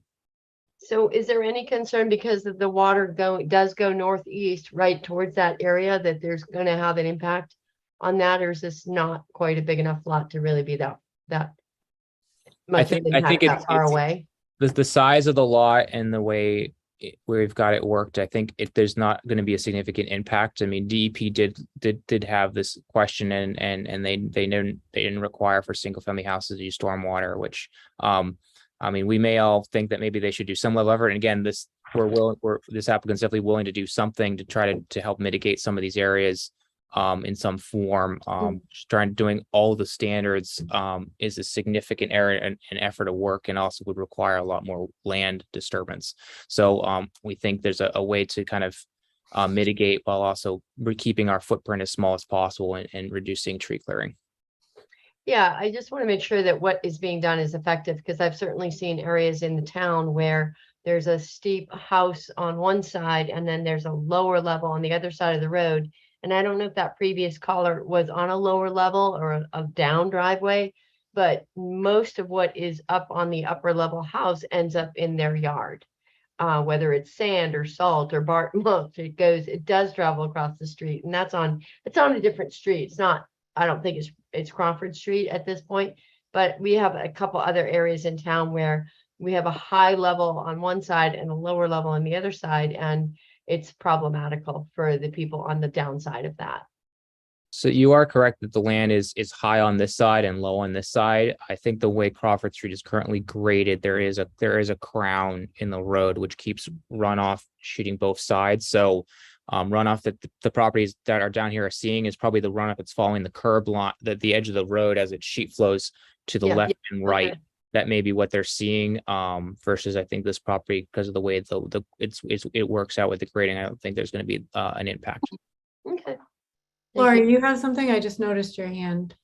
Yeah, the applicant may want to consider the use of retaining walls. It could do a couple of low retaining walls as a way of limiting the amount of disturbance, particularly to the hill in the back of the house. Okay. So I mean, we did consider retaining walls as a potential option, and again, our goal was to kind of make a lot that was kind of graded and smoothed out to make gradual slopes rather than just doing a small tight lot that could just avoid being before this board at all. So that was kind of the intentions of our application. So we went through the effort of submitting the application and paying the fee and coming before you. Just because we felt that was a more appropriate way to do this development versus just trying to avoid the boards in this town. So I'm just going to, I see one more hand up here. I'm just going to take another comment from the public. Laura, if you want to say your name and address. Oops, Laura, can you hear us?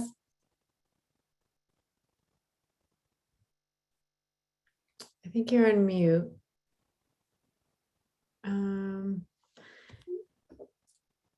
We can't really hear you. What do you do if you're on a phone? Star something to speak? I've run into this before. So it looks like they're unmuted. I'm not sure if their mic's connected. Oh, okay. Laura, if you want to, if your mic gets hooked up there, you're welcome to raise your hand again. We can't hear you. It looks like, let's see. I thought it was *6 or something to be I able think it is *6. I should know. I had to do it a number of times. All right, I guess that didn't work. We lost her. All right. Okay, so other board comments or questions at this time? For my own, at this point, I personally err on the side of the staff recommendations for what's included in Lori's memo to us. There's also a couple that I don't actually agree with, and one of them just came to fruition. The ownership of abutting land is one of them. I think that was clearly a problem tonight. There was another one that, let's see, some I would be okay with, but for the most part, there's quite a few waivers on here that I'm not in favor of. So hearing sort of the board feedback, I guess I'd leave it to the applicant if you want to just push forward, or you want to reconsider going back and submitting some of these things here. And hey, Carrie, it seems like Laura rejoined and has her hand raised again. Oh, sure. Okay. Laura, we're going to try this again. Can you hear me now? Yes, we can. Just your name and address, please. Okay. I'm so sorry. So I'm Laura Zeiton, and I actually live on Franklin Circle, which is off of Crawford. And I just want to comment that we go up and down Crawford a lot, and we also use West Street. And when there's flooding in our area, West Street gets closed because of the flooding hazard. So if there's any additional, safety precautions that we can take, that Crawford's a really highly trafficked cross street. So I just wanted to mention, like, that area as it is very, it's very flood, active. So if there's extra steps that we can take to make that area safer for all the people that are commuting and running and walking and bike riding on that street, that would be really helpful as well. And that's all. Thank you. Oh, great. Thank you, Laura. Just for Locust, West Street is to the south of the development way over here. So the Crawford section street that we're discussing doesn't even pitch towards West Street. Okay. And to your last comment, I think the applicant definitely wants to consider the board's comments. We appreciate the time that the town planner and the town engineer have put into reviewing this and providing comments. And I think we can definitely provide the board with some of the information. Again, our only concern is making sure that we feel that we can submit something that the board will be amendable to. Again, I've mentioned doing a 1-inch recharge of all impervious surfaces, except maybe that front section, which Fred mentioned is really hard to get, but everything else, I think we can do 1 inch with recharge chambers off the house to do the gutters, to at least do 1 inch of recharge, and then capture the driveway runoff and also recharge that for up to 1 inch. If that's something the board thinks is what's really needed to kind of help address the concerns of the stormwater runoff onto Crawford and the safety issues, I think that's something we can definitely accomplish. We just want to make sure that we accomplish what the board is really looking for here. Okay, so I guess from my perspective, I would defer to Fred on what you think the viability of that is. I think that capturing the 1 inch of runoff on the roof and the impervious areas is good, but I think that there've been enough comments about the amount of runoff from the site. And although Mark has indicated he doesn't believe it's significant, I think some kind of a hydrologic calculation about the volume of runoff in the post-construction versus the pre-construction is important to make sure that it's not more. And so that if there's anything that can be done to capture that and detain it so that it doesn't increase coming off the site onto Crawford Street, should be done. The coefficient of runoff is going to change when you take a forested area and you turn it into lawn with some slopes. There's some flat areas and there's some steep areas. The cuts and fills, if it's truly a balanced site and the stockpiling is going to be minimum, that's a good thing. But there's still a need for some evaluation of the runoff coming off the site. And that should be accomplished, as well as the capturing of the 1 inch of roof runoff and impervious cover going forward. as a minimum.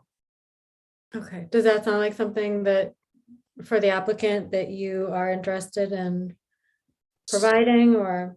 So from our perspective, I mean, this we could be before this board with just the land clearing of this lot without any impervious surface at all, and then we could pull a building permit and put up the house as a separate item. Putting the house up in the driveway is a driveway permit and a building permit for the house. That's it. It doesn't trigger anything particularly. So we really feel that considering the fact that we are willing to go with some sort of level of management, I think doing a full-blown pre and post study of the drainage on the whole site, again, for which level of storm is again a question. Is it for the 1 inch or is it for larger storms?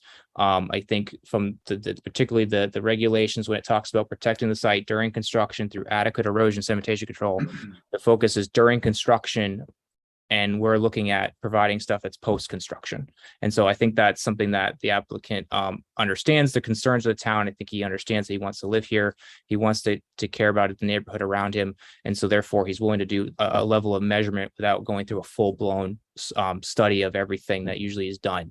And so I know Fred said that the 1 inch is good, but he also mentioned the study of the changes. And again, what level of change are we talking here, particularly when we're trying to do something that's more reasonable versus trying to, again, I mean, you could design for larger storms, but you could clear a lot more land while doing it because it's necessary to make those things work. So we're trying to create a tight site here that's small and low impact as much as possible, while trying to provide some measures that do impact post-construction impervious surfaces, which under the land clearing section isn't mentioned. It's just mentioned during construction.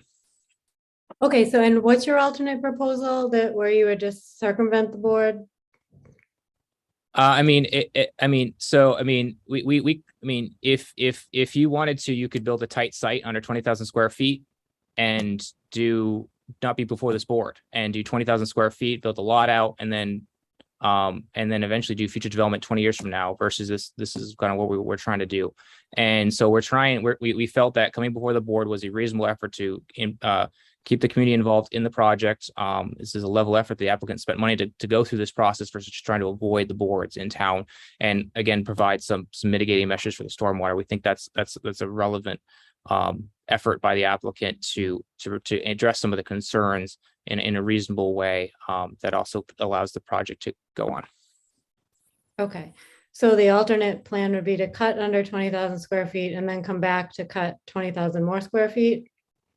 I mean, that could be done as long as it's done according to the regulations, which there are. I mean, again, we don't want to just try to work around the boards in this town. That was not that was our intention. We decided to go with the planning board versus do a larger disturbance and go before the commission and with a big plan, everything else. We thought that let's go with a smaller site, tighter site, more simple, go before the planning board, work through what their concerns are with erosion and sedimentation during construction and manage the water there.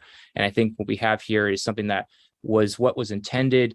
And the biggest concern was the regulations were written for the concerns that we think we've addressed here. And since during construction, sites not being managed well. And I think here we have a site that will be managed well and has been well thought out. Okay. So, go ahead.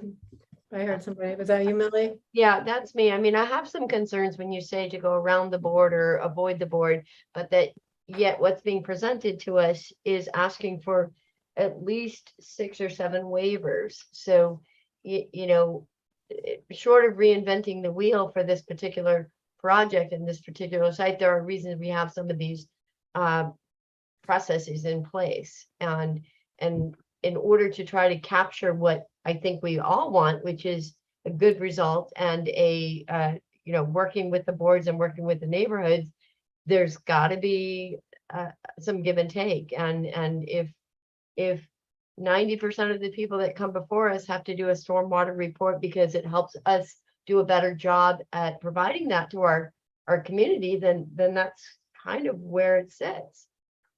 And I don't think that giving exemptions just because somebody didn't have the time or didn't want to put the expense into it is a qualifying rationale.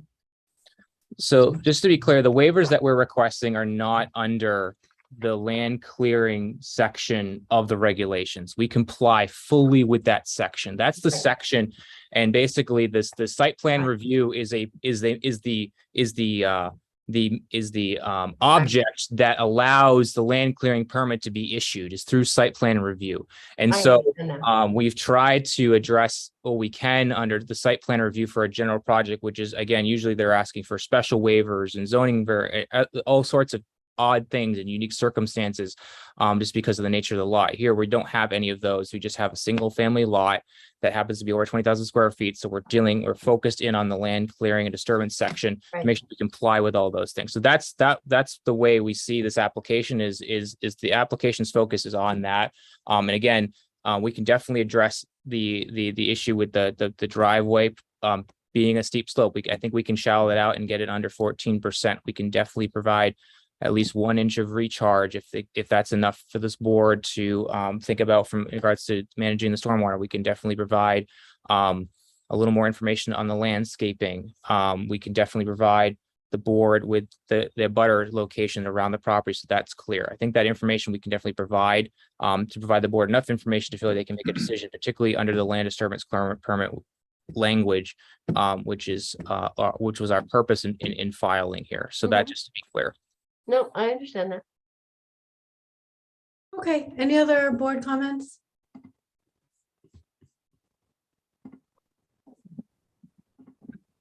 All right, so I think that what the applicant is looking at this point is, I mean, without an official vote here, you're probably not looking at getting all of these waivers granted.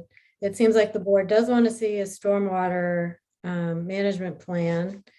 Also the site distance, the landscaping plan. Those are things that I heard. I personally think the ownership of abutting land came up tonight as a problem. So I think that for me, I would want to see other waivers that the board would not want to grant so that the applicant can understand what we're looking for.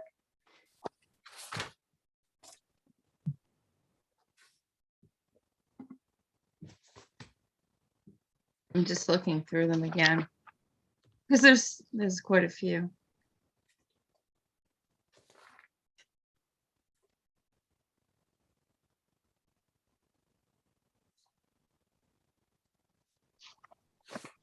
I personally am less concerned about the site distance because I do know that it would be it's a clear site distance. Would like to see a bit of a landscaping plan, and I'm fine without the lighting plan.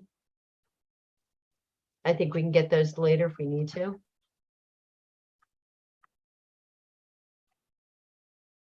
The only thing off my top of my head was I was fine without the lighting plan.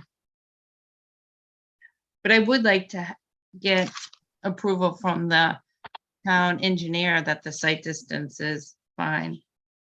Yeah, the one thing that when Fred mentioned that the slope would possibly change that with a 14% slope. So maybe if it's not that slope, Fred, could you clarify that? I wrote my notes, but then, so as you went, because of the slope, it could actually change the site distance depending on is that what you're saying? The way you're supposed to calculate the site distance is the eye of sight being 3.5 feet above the road grade at so many feet from the edge of the road, edge of the right of way. And in this case, the driveway goes up at 14% right from the edge of the traveled way, not the edge of the right of way, but the edge of the traveled way. And so the car could be slightly higher than that 3.5 foot with the line of sight. So having them, it probably improves the sight distance because they would be slightly higher than lower. It just, the angle is more problematic for the fire department. As I said, they cannot serve a building at 14%. And this is more than 14%. Ideally, I'd like to see it at 10%, which is the maximum we use in other cases for larger developments, common driveways or subdivision roadways. But we don't have a standard that I can say without a doubt it has to meet. We don't have any driveway grades requirements. Thank you. Let's see.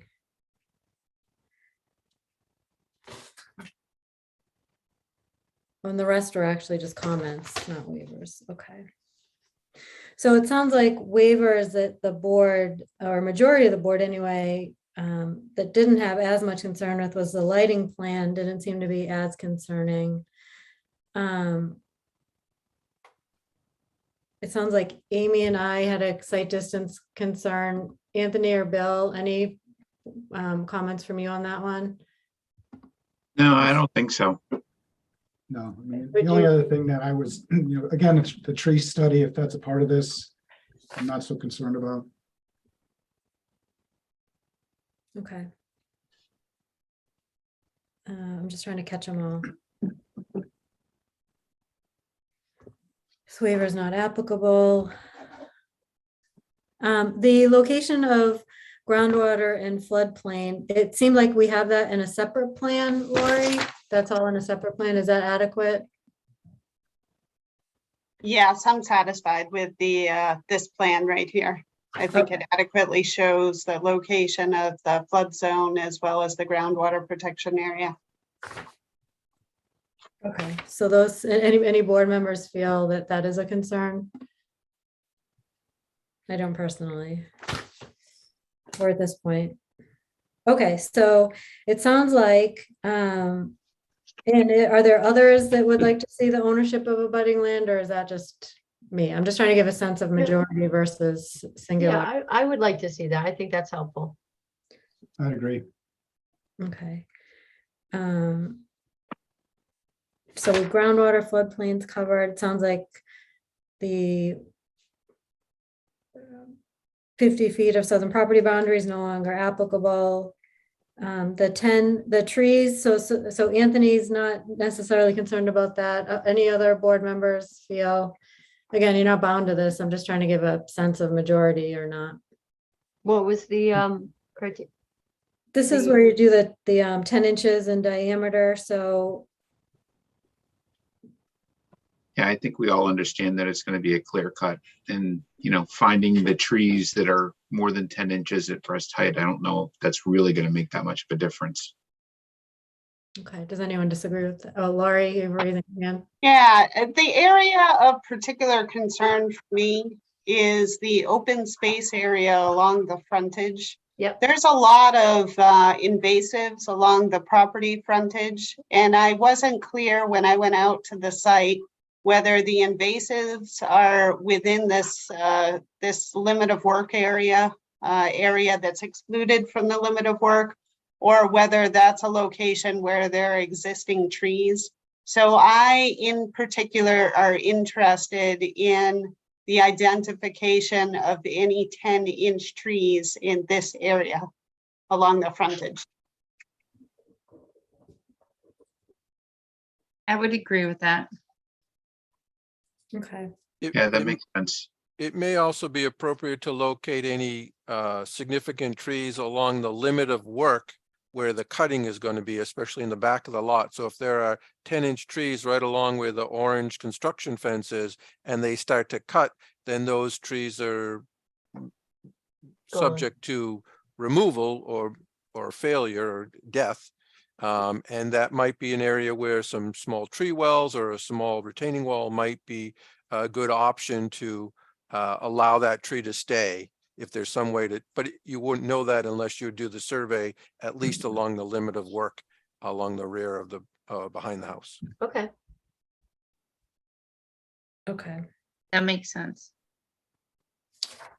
And then sounded like lighting plan is not something the board is necessarily concerned about. Landscaping plan did seem to be a concern of majority, and that was it for waivers. So does that give you a sense of what you would need to come back with, or do you want to come back with that? Do you want to? I think that does, and I think most of that information is appropriate and relevant, and we appreciate the comments.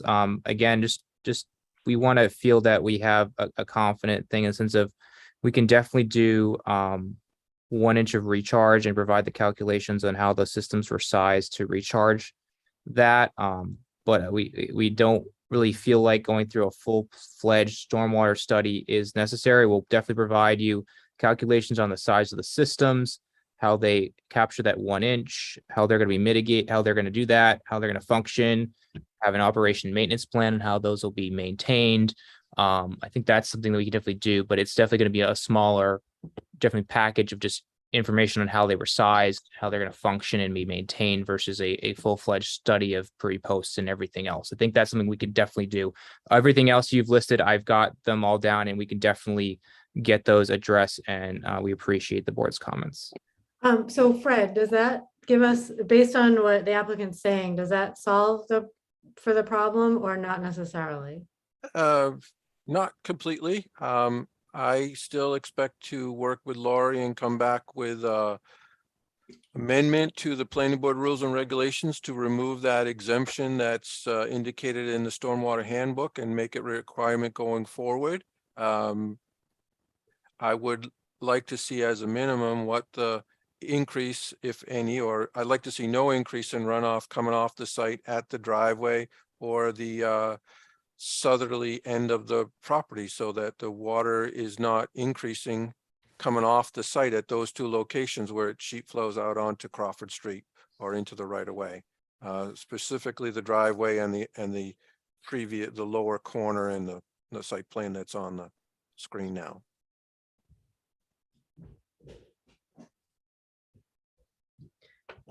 So just for clarification, Fred, I mean, we can definitely show that the 1 inch will be captured on site and that there's no increase from the 1 inch rainfall event on the property. And I think your thoughts about the water along the southeast corner of the property, we can definitely look at addressing in some form that's amendable. But I think the requirement is for the 1 inch to be captured on the impervious covers and recharged into the ground. I think it's a different issue with the runoff coming off the site at those locations where it sheet flows out towards the street and could wash across. What we're looking for is no increase, or at least in a 100-year storm, if there's an increase, that it doesn't cause any downstream flooding or doesn't cause any damage to abutting properties. So still looking for something that shows how the change in the grading and the coefficient of runoff on the site will impact the amount of water leaving the site. so if you want us to look at the 1 inch storm and how it impacts the current grading, I think we could definitely, again, add that to part of our management, capture as all the impervious, except for, again, that front section where you said it may be very difficult. We're going to look at how that grade is going to change when we drop it to under 14% for the fire.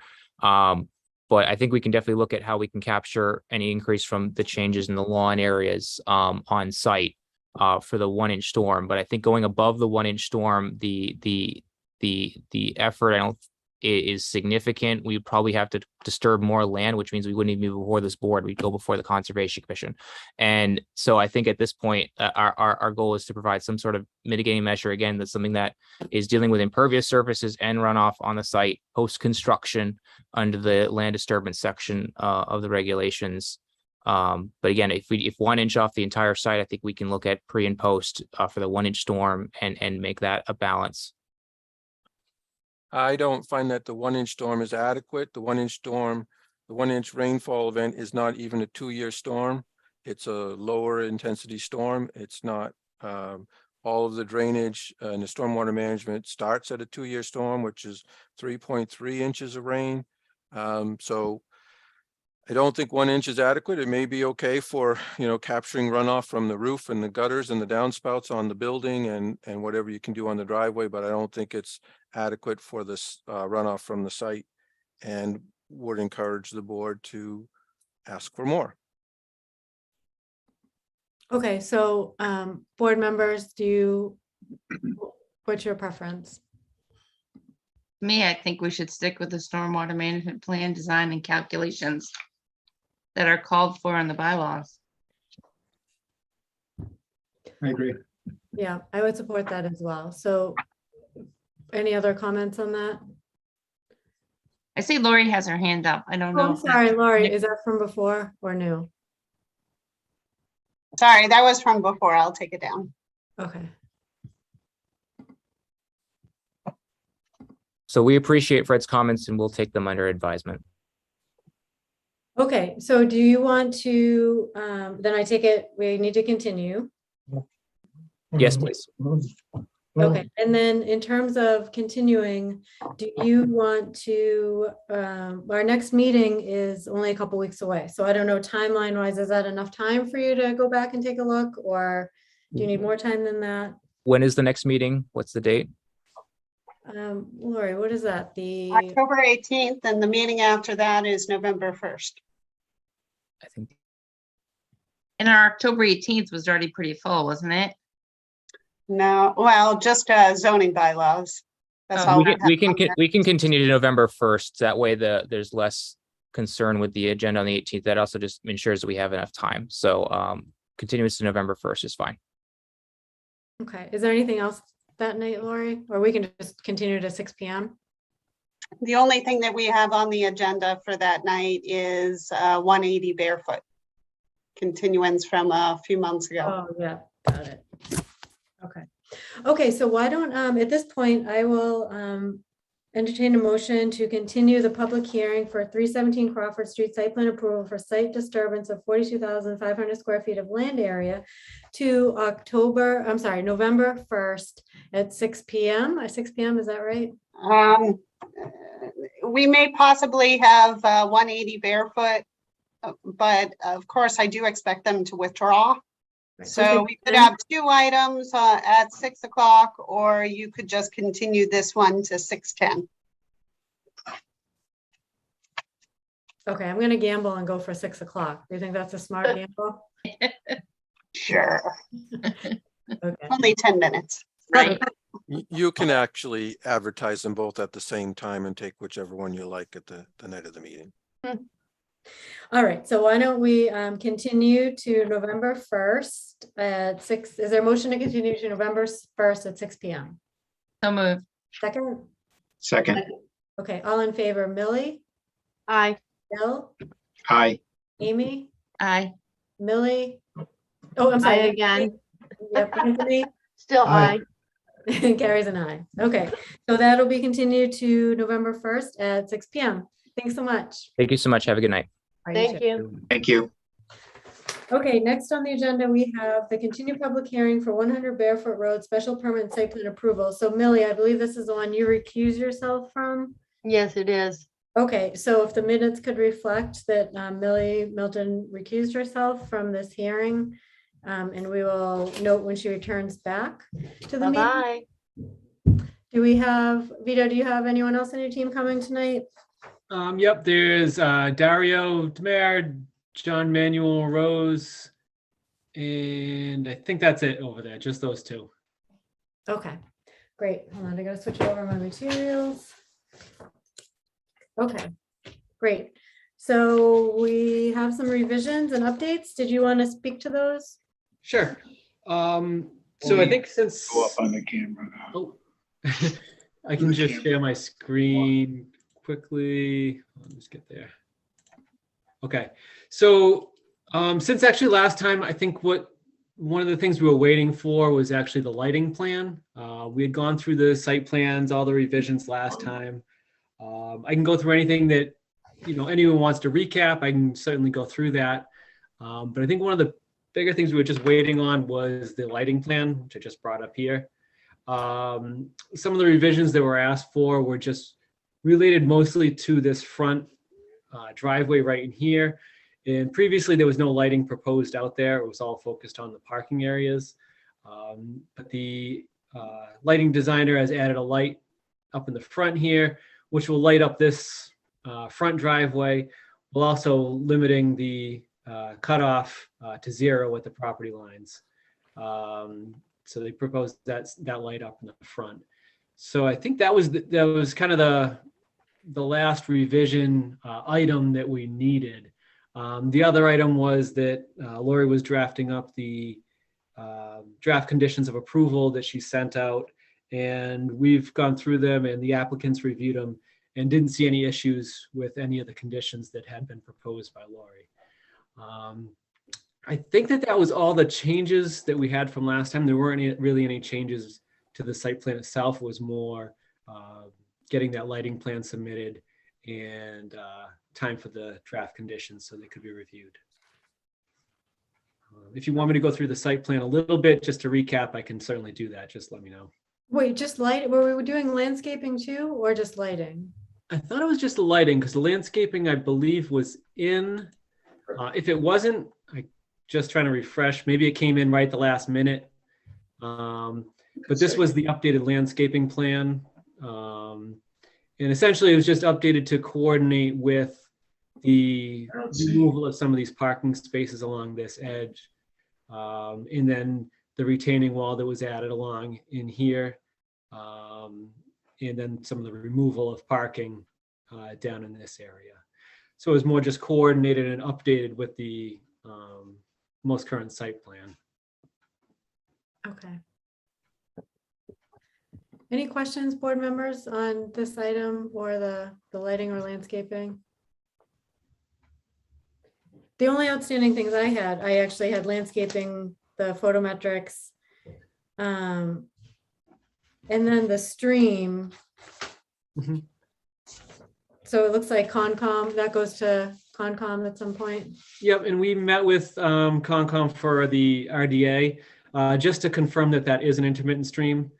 They issued a negative determination, which just confirms that all works outside the buffer zone and we don't have to file with conservation for a notice of intent. We did file a stormwater permit with them and we are on the October 20th agenda. I think they just moved the meeting date to the 20th. So we're on the agenda for that meeting with conservation for stormwater. Okay, Or land disturbance permit, actually is what it's called. okay, got it. Okay, board members, did you have a chance to read through some of the conditions that were considered? Any questions or comments?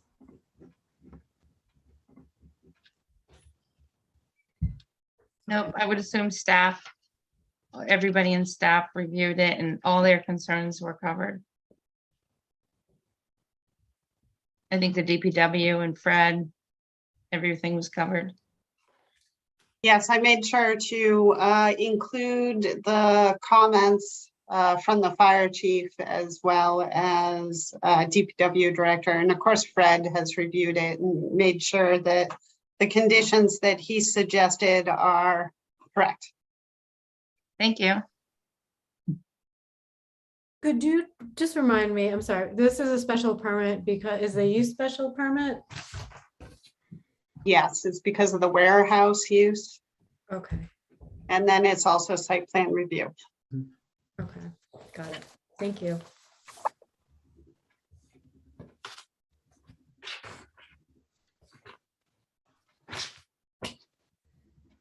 Bear with me a second.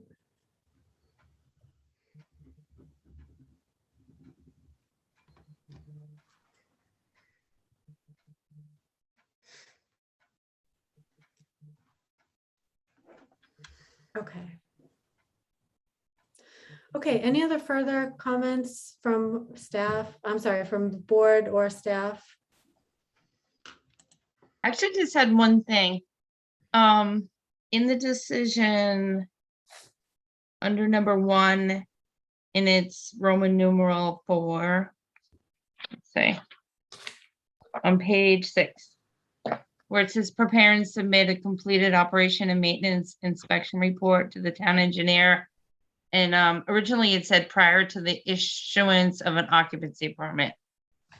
Should we have prior to the issuance of an occupancy permit, or that is not needed? Actually, it does. So it's under K. So the condition, the overarching condition is prior to issuance of an occupancy permit, the applicant shall complete the following. And then I have, Okay, 1, 2, 3, 4, 5 under there. sorry, because it went to the next page. I didn't go back to the top. All right, thank you. Welcome. Okay. Okay, any other comments or questions? I will take, this is a public hearing. Are there any comments from the public at this time? Okay, I don't see any comments from the public. All right, with that, if there are no further comments or questions or information from the applicant, I would entertain a motion to close the public hearing.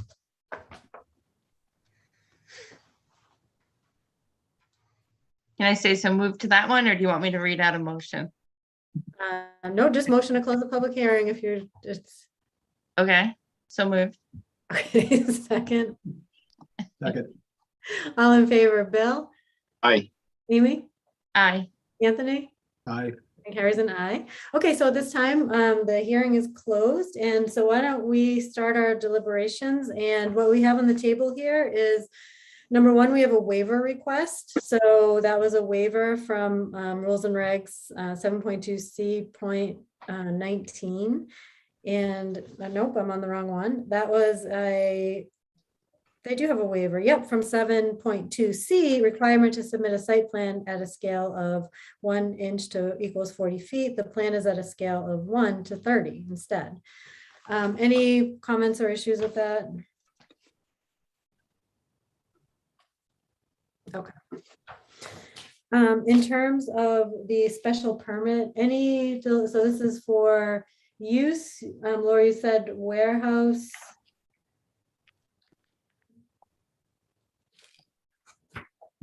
I'm just pulling up the decision for a second here.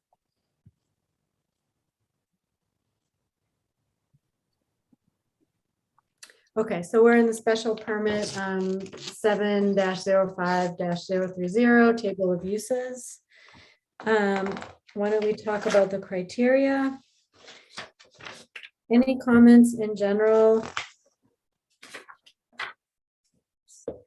No, it seems like the proper place. It's a warehouse expansion in the industrial zone, bordering 290.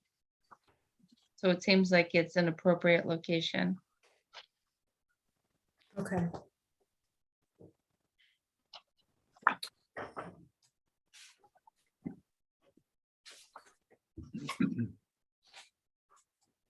And they answered all the questions from staff, fire, police, DPW, town engineer, planning director. So they covered all those bases. Okay, so the board, in reviewing the criteria for a special permit, Amy, you just spoke to the appropriate location for the use. Won't adversely affect the neighborhood. I don't think we heard any comments or concerns about that. No serious hazard to vehicles or pedestrians. I think we did talk about the trucks and the weight exclusion on the bridge over there. And one of our conditions, I think, helps to address that in terms of the sign that that's in the conditions. I don't think we really talked about any other hazards of vehicles. Does the current condition sort of address what our discussion was there? I think so. Okay. Substantial harmony with the master plan. Adequate and appropriate facilities provided for proper operation. I think that's covered. Any special requirements? I think that's covered. Does anyone on the board think this could be reasonably altered to reduce adverse impacts on the natural environment, compatible with historic development, etc.? Okay. I do think when I first, so this has been going on, we've had this in before us for a couple of times now. And at first I did have a lot of questions, but I think that actually staff did a great job pulling out a lot of these questions, and the applicant did a great job addressing them, I thought. So any questions and things that I maybe were originally seeing, I think they did a nice job complying with the planning board rules and regulations and making sure they had the right stuff submitted. And I thought that was a positive. I thought the plan came out nicely in the end.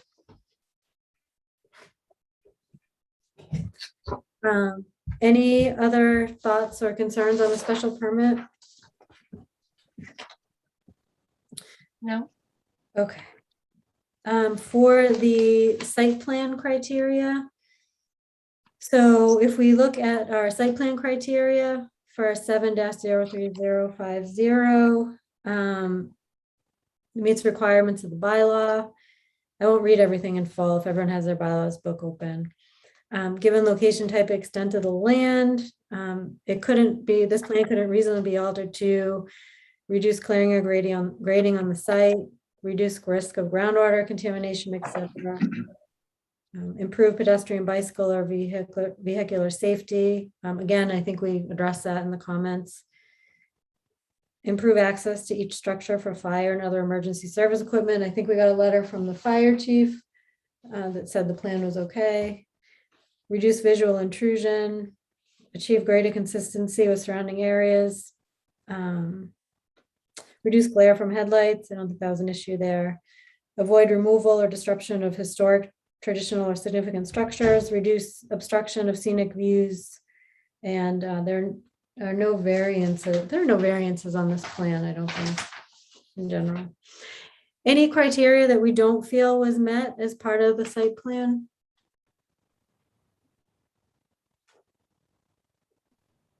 Nope. Okay. I don't think so either. It doesn't, Bill or Anthony, it doesn't seem like you do either. I think the applicant did a nice job making sure to meet all of this criteria, and we have a good plan before us. Any other comments for deliberation? Okay. So first, I will entertain a motion to approve the applicant's request for a waiver from the Planning Board Rules and Regs, Section 7.2C, the requirement to submit a site plan at a scale of 1 inch equals 40 feet. The plan is at a scale of 1 inch equals 30 feet. So moved. Second? Second. Okay, all in favor, Bill, Aye. Amy, Aye. Anthony, Aye. and carries an aye. With that waiver, I will then entertain a motion to grant the special permit and site plan approval for the property located at 100 Barefoot Road in accordance with findings of fact 1 through 11 and subject to conditions A through N. So moved.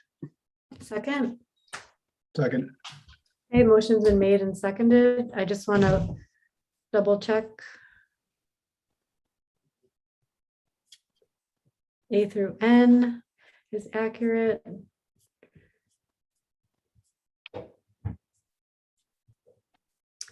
And findings of fact 1 through 11. Okay, so the motion's been made and seconded to grant the special permit and site plan approval. All in favor, Bill, Aye. Amy, Aye. Anthony, Aye. and carries an aye. Okay, great. That's been granted. And thank you very much for your hard work on this. Okay, great. Thank you very much. All right, bye-bye. Aye. Okay, Millie, you can come on back. I don't know if we have to bring Millie back. Oops.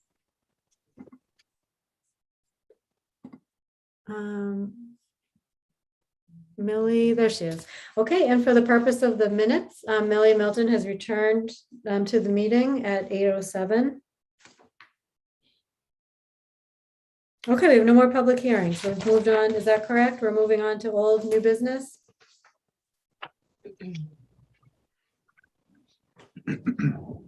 We have everybody back. Millie's back. That was our last public hearing for the evening, so we'll move on to other business. Before we get down into our business, I wanted to acknowledge the passing of Tony Abu, who is a developer in town, has been before this board several times, and although we didn't always see eye to eye, he contributed quite a bit to the town in terms of his design and just improving the appearance in a lot of locations in town. And certainly our condolences to his family and friends. Moving along in the agenda, we have the traffic memo to the Board of Selectmen. Did everyone have a chance to take a look at that? I think since we first had our forum, there was a discussion at the Board of Selectmen level to actually initiate a traffic committee in which there is a planning board delegate. So that changed, number one, it changed the letter, but number two, it sounds like we would then need to appoint somebody from the board. Is that correct, Lori, that we should appoint some, I don't know, that's the point, the appointment's not on the agenda, so I don't know if that's something we have to put on the 18th. I haven't received any guidance as to that from the town administrator, so I'm not sure what the next step is, but I can reach out to him and certainly put it on the next agenda on October 18th, if you'd like. Okay, that'd be great. And just that if anybody necessarily interested in that role, depending on the process itself. No one would even be interested in a traffic and safety? Oh, I would be interested. Okay. Sorry, I wasn't sure if you were asking or if you were telling that we could talk about it next. Oh, no, meeting. I was just curious out of curiosity. We don't have to deliberate or anything. I was just curious that there was interest on the board. So that aside, we had a memo that just kind of captured what we heard from participants. I think it's great the traffic and safety committee was put into place. There was just other feedback submitted that night that we had said we'd share with the board. So I just captured the other information. Did everyone have a chance to look and submit any revisions? Is that something that we feel comfortable sending? I thought it looked good. I Yeah, agree. I thought it looked really good. Okay. All right. So that's fine then to go. Next on the agenda is review of draft design guidelines for two-family dwellings. Amy, would you want to present that? Sure, I can pull it up. Did everybody have a chance to read it or? Yes. I did. Yeah. Okay. So I'll bring them up. I think I have it in PDF too, but I'll just share this one. I don't know where the PDF is, but it's the same thing. Did anybody have any changes to the design review guidelines? I did not. I mean, I can go through it, or I could just ask for changes. Pretty much at the beginning, we just stated the purpose, the definition of the two-family. And then, let me see. We went through the goals of why we were writing the guidelines. Do you want like grammatical things, or do you just? Sure, you could give any input.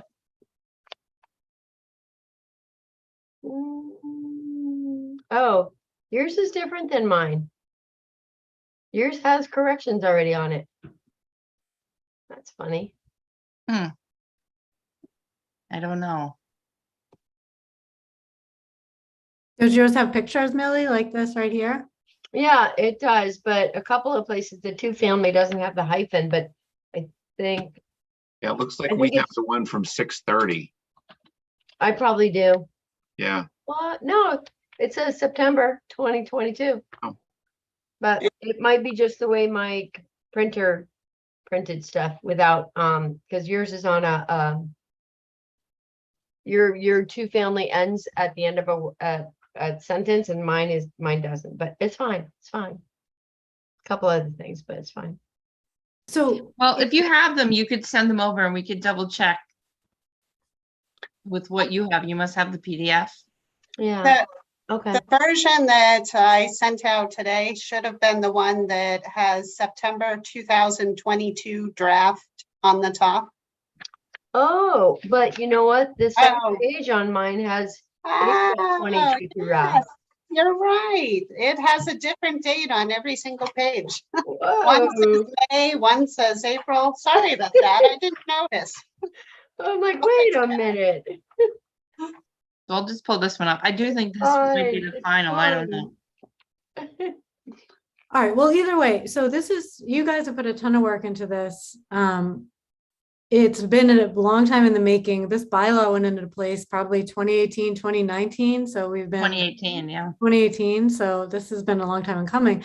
It's very different from where it started. So is there anything you'd want to speak to for like big differences? Because this is a significant improvement of where it was.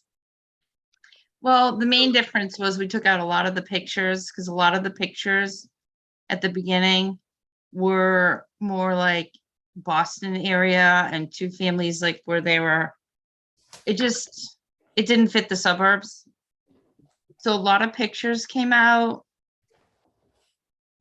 and we just wordsmithed through a lot of it so it fit Northborough.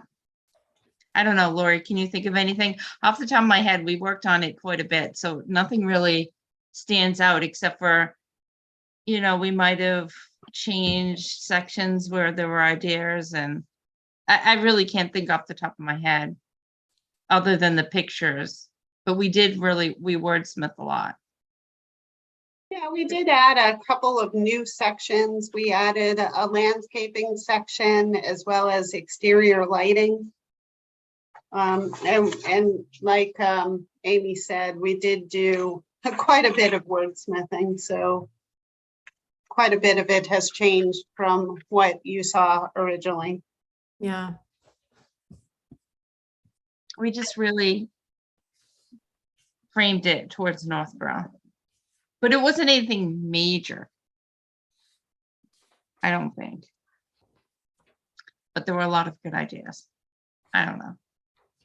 But as long as everybody had a chance to read it, and if you do see any changes like or grammatical errors and you want to email them to Lori, we could still make a change.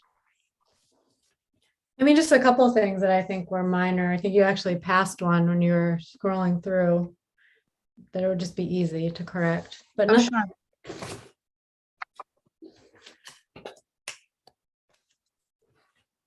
Do you want me to? No, that's okay. I think it's fine. I had no issues. I think this is great. What would we do for next steps with this? Do we need a board vote? Or how do we make this official at this point? Yes, if you could vote to adopt the design guidelines, that would be great. Okay, is the board after review and obviously, I assume obviously, if for some reason we didn't want to, we could amend these in the future if need be. So, okay. Yes, these are easily amendable. It doesn't have to go to town meeting. Okay. So unless there's any further discussion, is there a motion to accept the two-family guidelines? I'm not calling. Actually, before you do that, sorry, there was one sentence I wanted to amend unless it makes sense to everybody. Oh, there it is. Oh, Visibility. See that? Alright. visibility. That was a word from Judy Barrett, but Was that a real word? I don't know. But we could write access. I was Oh, thinking the same I get thing. it. It wasn't visibility. It is visitability. It's Yes. okay. Yep. And doesn't like Judy that Barrett word, had put it though. in there, but I don't know if it's a word. I never looked it up. But we could change it to access. If visitability. Oh, seems that's, like an odd word. yeah, access is much better. Yep. We Okay, didn't I'll come make up that with that change. word. My change, and I'd probably want to run it by design review, is we went back and forth with, we don't, one thing in Northborough is you didn't want large expanses of impervious surfaces. So some driveways were 20 feet wide, unless the driveway was super long and set back. We thought the driveways could start off smaller at the end of the driveway and then just get wide as you get closer to the house where you were parking your cars. But it says driveways shall not exceed 20 feet in width. Well, I mean, I do understand why you want a bit of a wider driveway if you've got two families driving in and out. Yeah. You're gonna have people coming in and out of a driveway at the same time. So I almost think having it wider at the end of the driveway and less wide on the length is This more. is something we really went back and forth with, but maybe I should just leave it this way because this is what we came up with. But I just thought maybe the first sentence I thought we should break up this first sentence into two sentences because driveways shall not exceed 20 feet in width unless two-family homes are set back a significant different distance from the roadway. We meant if they were set back, they would actually be smaller. And the way I'm reading it, the way it says shall not exceed 20 feet unless makes it seem like maybe it should be bigger. But it does say narrower driveway width. I don't know. Maybe I should just leave it the way it is. Does the sentence make sense? Well, it does, but I mean, obviously it lends itself to perspective and opinion, interpretation. Would a narrower driveway, a narrower from the beginning to the middle, or narrower at the end? It's just, I think I know what you're trying to do, but I'm not sure, narrower from where. We had pictures. There are a couple of duplexes in town where they're wider than 20 feet and they're close to the road. So the whole front yard was paved. And that's Yeah. what we're trying to avoid. But there were also some duplexes that were further away from the road. So they were narrower and there were more landscaping out in front. And then it got wider when you got in front of the garage, so you could park in front of the garage. Mm-hmm. It's just tricky because I do think you have more cars going in and out, possibly at the same time with when you have two families that I don't know that narrower at the end is as safe as having something that kind of opens up at the end so you can get somebody coming in and somebody going out at the same time. And the driveways we had though, where there was one on each side. So we had the garages Yeah, I like those actually. separate. So then there Yeah. were two driveways, one on each home. I guess I should leave it for now. So when you say large expanses of impervious surfaces are strongly discouraged, are you talking about continuous expanses, like one big large driveway versus two? Some of the examples we had that we didn't want to use had the whole front yard was a driveway. So that's continuous. So that was large expanses of impervious surfaces. Okay. I don't know. I guess I should leave it. I shouldn't have brought it up, but Well, I actually did look at that and was wondering how you really meant to clarify that, but it's not really, it's, it's just, it's design review. It's not site plan. right. It's definitely guidance and it's on a case by case Yeah. basis, depending on the site, depending on the duplex. Yeah. We were just trying to stay away from paving the whole front yard. Mm-hmm. Okay, so we're leaving as is? I guess so. Not to confuse everybody. Okay, so then is there a motion to accept the design guidelines for two-family dwellings? I make a motion to accept the design guidelines for a two-family dwelling. Second? Second. Okay, all in favor, Bill? I, Amy? Aye. Millie? Aye. Anthony? Aye. Carries an aye. So that's great. Thank you for all your work on that. I know it's Yeah, thank you. a long time. Any discussion this evening for zoning bylaw amendments or not this evening?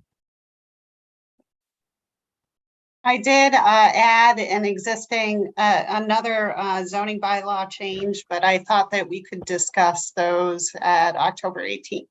Okay, great. Anything for master plan? The next meeting's October 20th.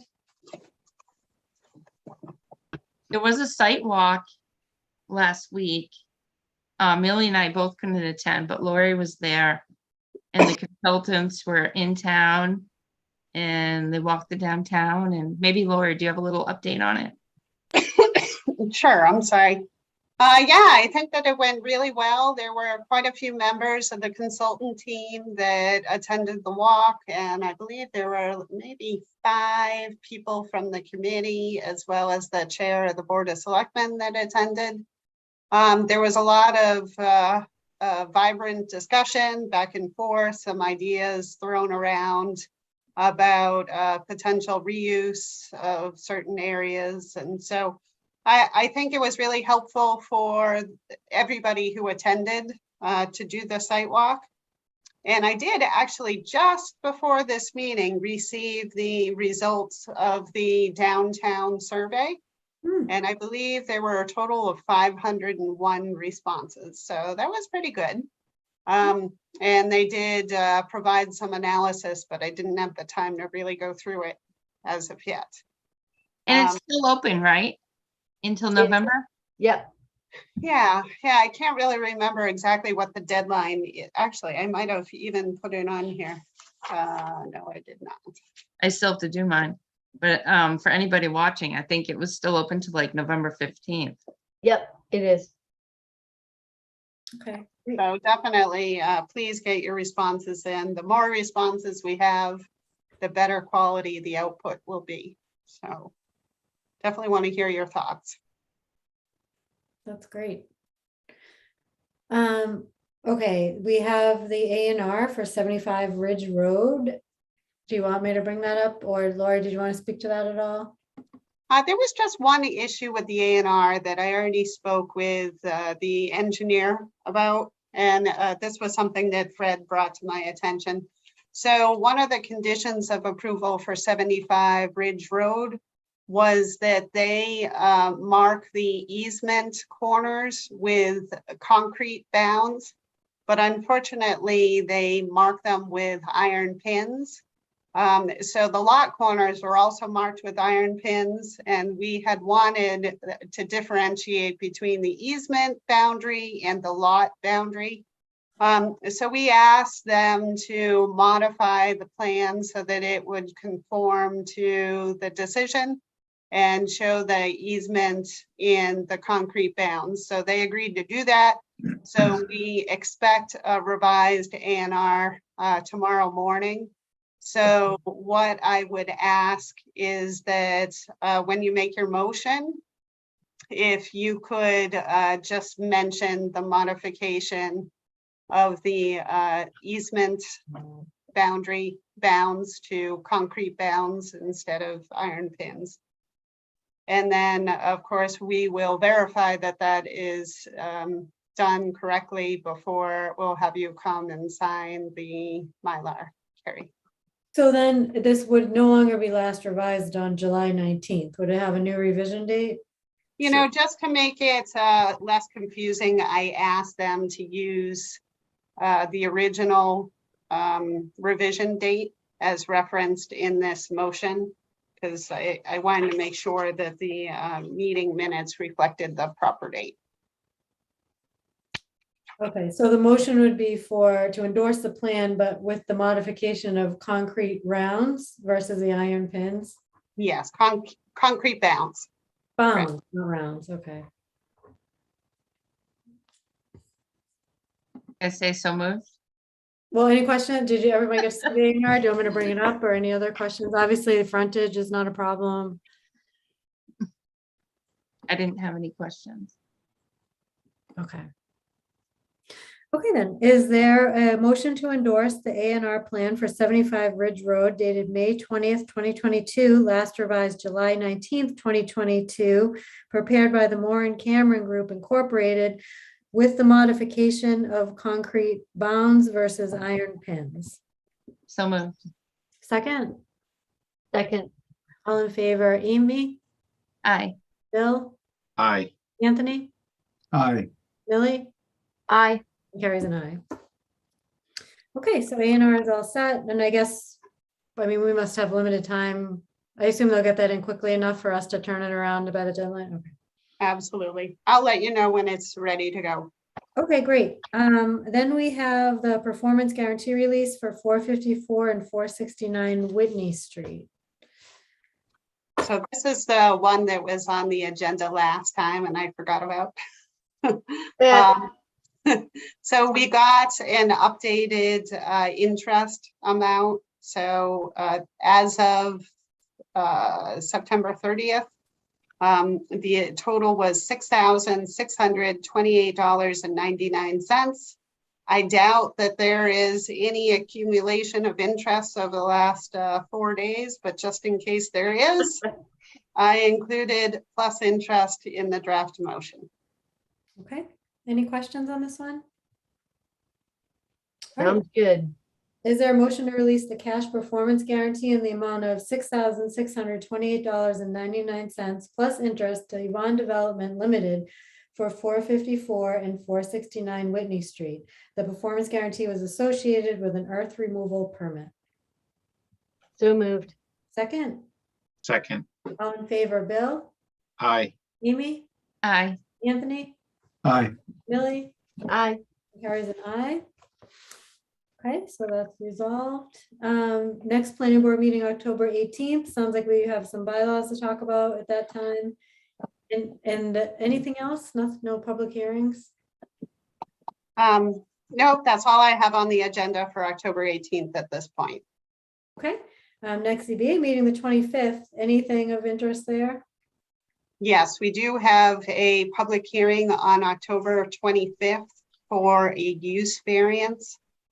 So for this particular property, which is 80 West Main Street, the applicant is interested in getting approval for a single family home on a property that currently contains a 3-family home.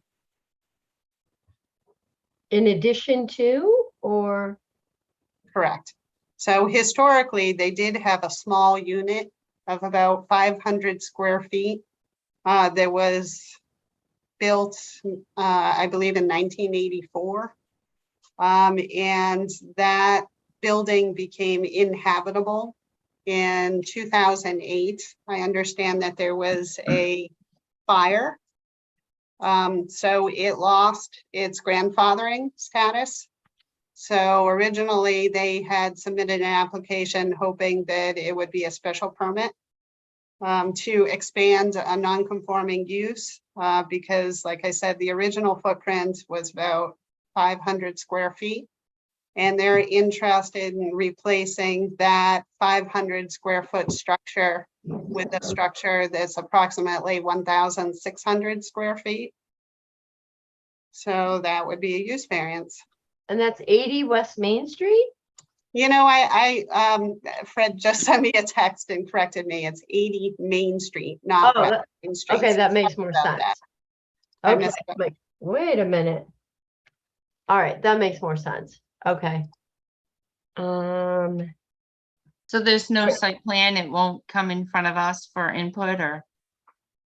It is not something that would require planning board approval because it's a variance. The site plan review would go through the ZBA. Okay, but usually when there's a site plan review, the planning board looks at it and does a technical review? I'd be happy to send it along to you. Sure. Yeah.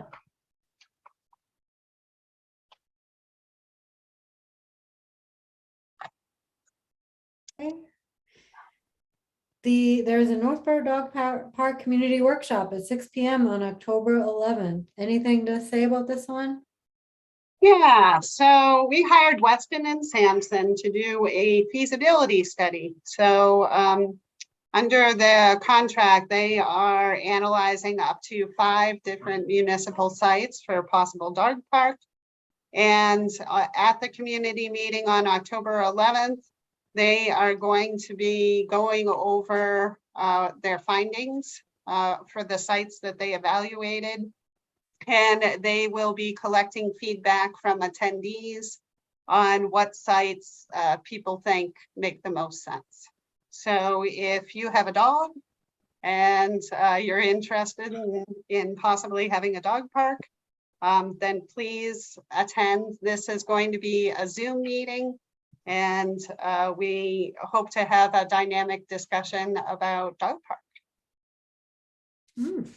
Now, will they release the properties in advance, or it's just will be discussed on October 11th? I'm just curious what properties. Yeah, so most of the properties are undeveloped land, so it's a little difficult for me to describe. However, I can tell you that one of the proposed sites is the senior center. That's interesting. For the dog park right at the senior center? Yes, yes, I don't know how popular that'll be. But it's a very large parcel. And so that was one of the locations that was identified as feasible, possibly. Like I said, it may not be popular, in which case it would likely drop off. But it's one that folks thought would be worthy of discussion, at least. Okay. And then complete streets community input session as a Board of Selectmen meeting on October 17th. So anything Yeah, on that this one? one is a little bit more up in the air. So originally, we were supposed to be on the October 3rd agenda. But because the Board of Selectmen meeting agenda was so packed, they moved us to the 17th. But I understand that last night's Board of Selectmen meeting got canceled, which means that the items that were on October 3rd have been moved to October 17th. So I have to double check with the town manager to ensure that we are still on for October 17th. If that changes, I will absolutely let you know. Okay, great. And we'll be doing a flyer similar to the dog park flyer. So we'll be announcing far and wide if we are going forward with that date or another date. Great. Okay, if there's no other business before the board, is there a motion to adjourn? I make a motion to adjourn. Second, Second, all in favor, Bill, Aye. Amy, aye. Anthony, I Millie, Aye.